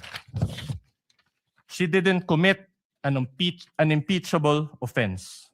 She drew the line in the sand and said, enough is enough. That is the meaning, and that is the context. Finally, as to the alleged grave threats and inciting to sedition, these are defined by their vice penal code and are punishable by prisión correccional. Thus, these fall under the jurisdiction of the MTC or first-level courts.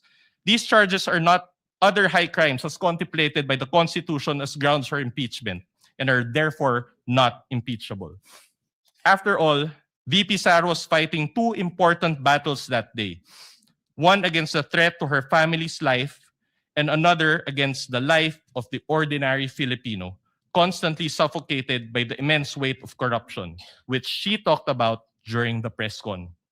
She never incited sedition. She merely echoed the voice of ordinary Filipinos. Her message that day only reflected what was already in their hearts and minds. There was no betrayal of public trust. She actually upheld the people's trust as she spoke for and behalf of the people. Thank you, Your Honor. Thank you, Attorney Vidluan. Chair declares a 50. Senator Judge Bam Aquino, before we declare a recess. Yes, just a quick manifestation, Mr. You President. may proceed, sir. Tapos na po tayo sa unang witness. It's taken us maybe a total of 9 hours for the first witness. Ito ho, isang pakiusap sa parehong grupo. Alam ko po may kanya-kanya tayong estilo, may kanya-kanya tayong strategy. But if possible, can we allow the testimonies to be heard? Can we have proceedings that will go straight to the point? Kasi po nanonood ang taong bayan, pati po kaming mga senator judge. Gusto rin ho naming makita itong mga proceedings, yung mga ebidensya na mas madali ring maintindihan. So ito naman po, di ho namin pwede itong idikta sa inyo.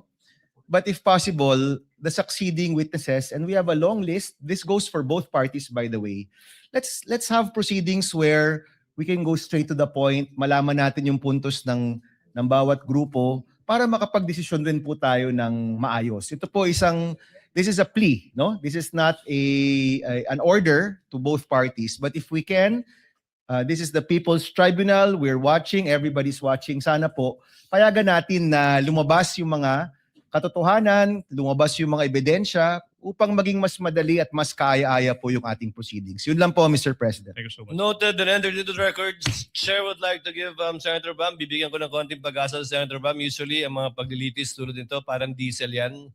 Sa simula, syempre dahil una pa lamang, nagkakasanayan, nagkakaestimahan, pero bibilis at bibilis ito sa pagdaloy din ng ilang araw lang ng trial natin. And you will be able to see that the next couple of days. Chair declares a 15-minute recess. We Your all Honor, come please. back. Your Honor, Yes, please. counsel for the prosecutor. Before the declaration of recess, I suppose that the reason is for the presentation of the next witness for Yes. the prosecution. We manifest, Your Honor, that John Mark Calilong will be our witness for this afternoon. We'll be presenting the next witness during the next hearing on Monday, Your Honor, please. You won't present Attorney Lotok anymore? Yes, today? Your Honor. On Monday, Your Honor, please. We will utilize the 11 days allotted to Article 4 of for the prosecution, Your Honor, please. So, no Attorney Lotok today? Today, we'll do that on Monday, Your Honor, please. So, Your Honor. Your Honor. Chair would like to, I guess there's no need to declare a recess. Yes, Your Senator Honor, Judge please. Lacson, Your thank you for Honor. that manifestation. Yes, counsel for the respondent. Your What Honor, do you want maybe to say? just clarified if Attorney Lotok is the witness on Monday because they had already Yes. disclosed the witness. I was about to ask that question. Yes, Your Honor. Attorney Jeremy Your Lotok will be presented On by the Monday? prosecution on Monday, Your Honor, please.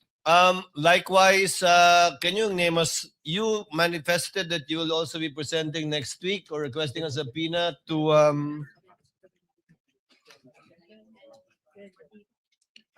yes, to Attorney Lopez and Attorney Director Matibag. That would be Captain Belinda Bello, Your Honor, please, and NBI Director Matibag. And then Lotok first. Lotok, Your Honor, please, and then Matibag. and then we'll disclose on Bello, Your Honor, please. Captain Sergeant at Arms. Belinda Bello of the House of Representatives, Your Honor, please. So those two witnesses. Yes, Your Honor. We have 3 days, counsel. No. Wait. Name me one more. Okay, that would be NBI Director Matibag, Your Honor, please. Given the manifestation of the counsel for the prosecutor, chair hereby orders the issuance of subpoena once again to Attorney Lotok for the trial dates on July 13, 14, and 15, as well as for Attorney Melvin Matibag. No need for a subpoena for Miss Bella? Your Honor. Before I recognize counsel for respondent, no need for a subpoena? There's no need for subpoena, Your Honor. You did not request for a subpoena, counsel. Yes, Your Honor. So no need. No need, Your Honor. You will produce, can you state the name again for the record, counsel?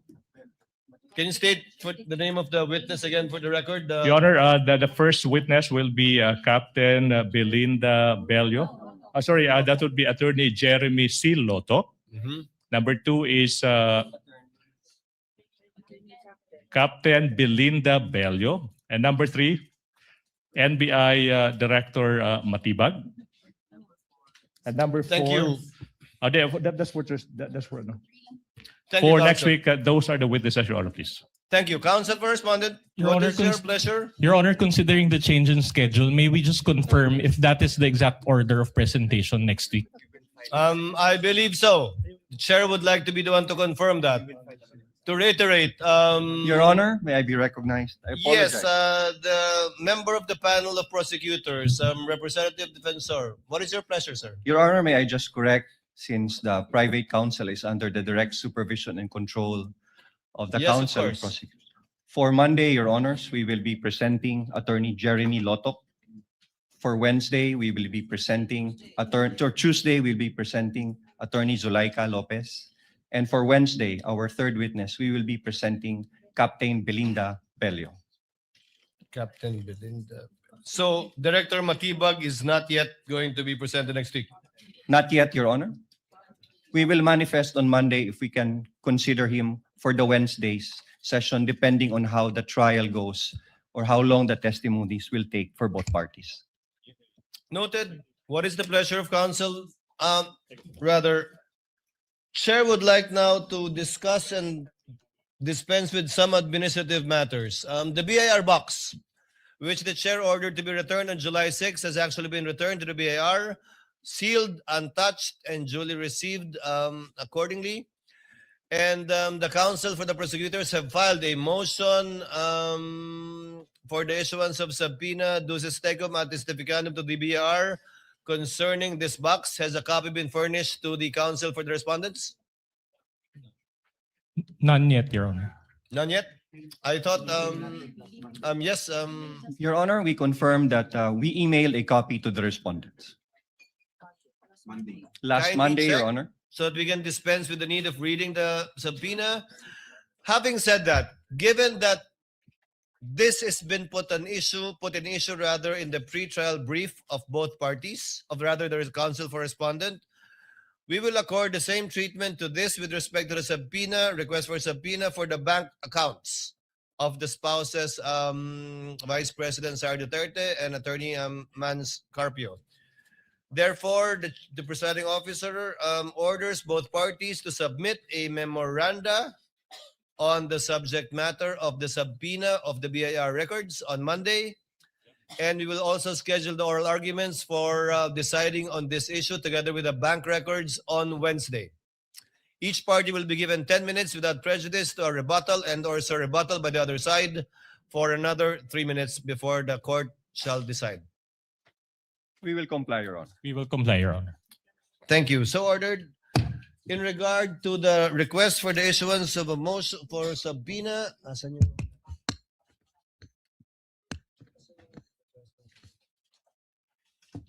May I ask if counsel for the respondents were likewise furnished with a copy of the most request for subpoena, although this is ex parte because this is only with respect to witnesses. So there is no need to issue a subpoena to Attorney Melvin Matibag for next week. Honorable Defensor? No need? No need, Your Honor. So just Attorney Zulaika Lopez. Yes, Your Honor. Chair orders that the subpoena be issued to Attorney Zulaika Lopez to appear on July 13, 14, as indicated by the counsel for the prosecutors, given that on the 15th, we might be arguing on the bank deposits and the BIR documents. We submit, Your Honor. So ordered.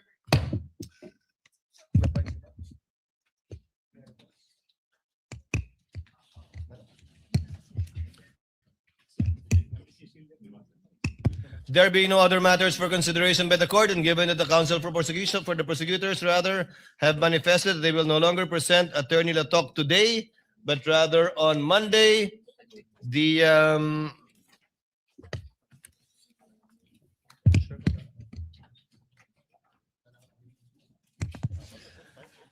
trial is hereby adjourned.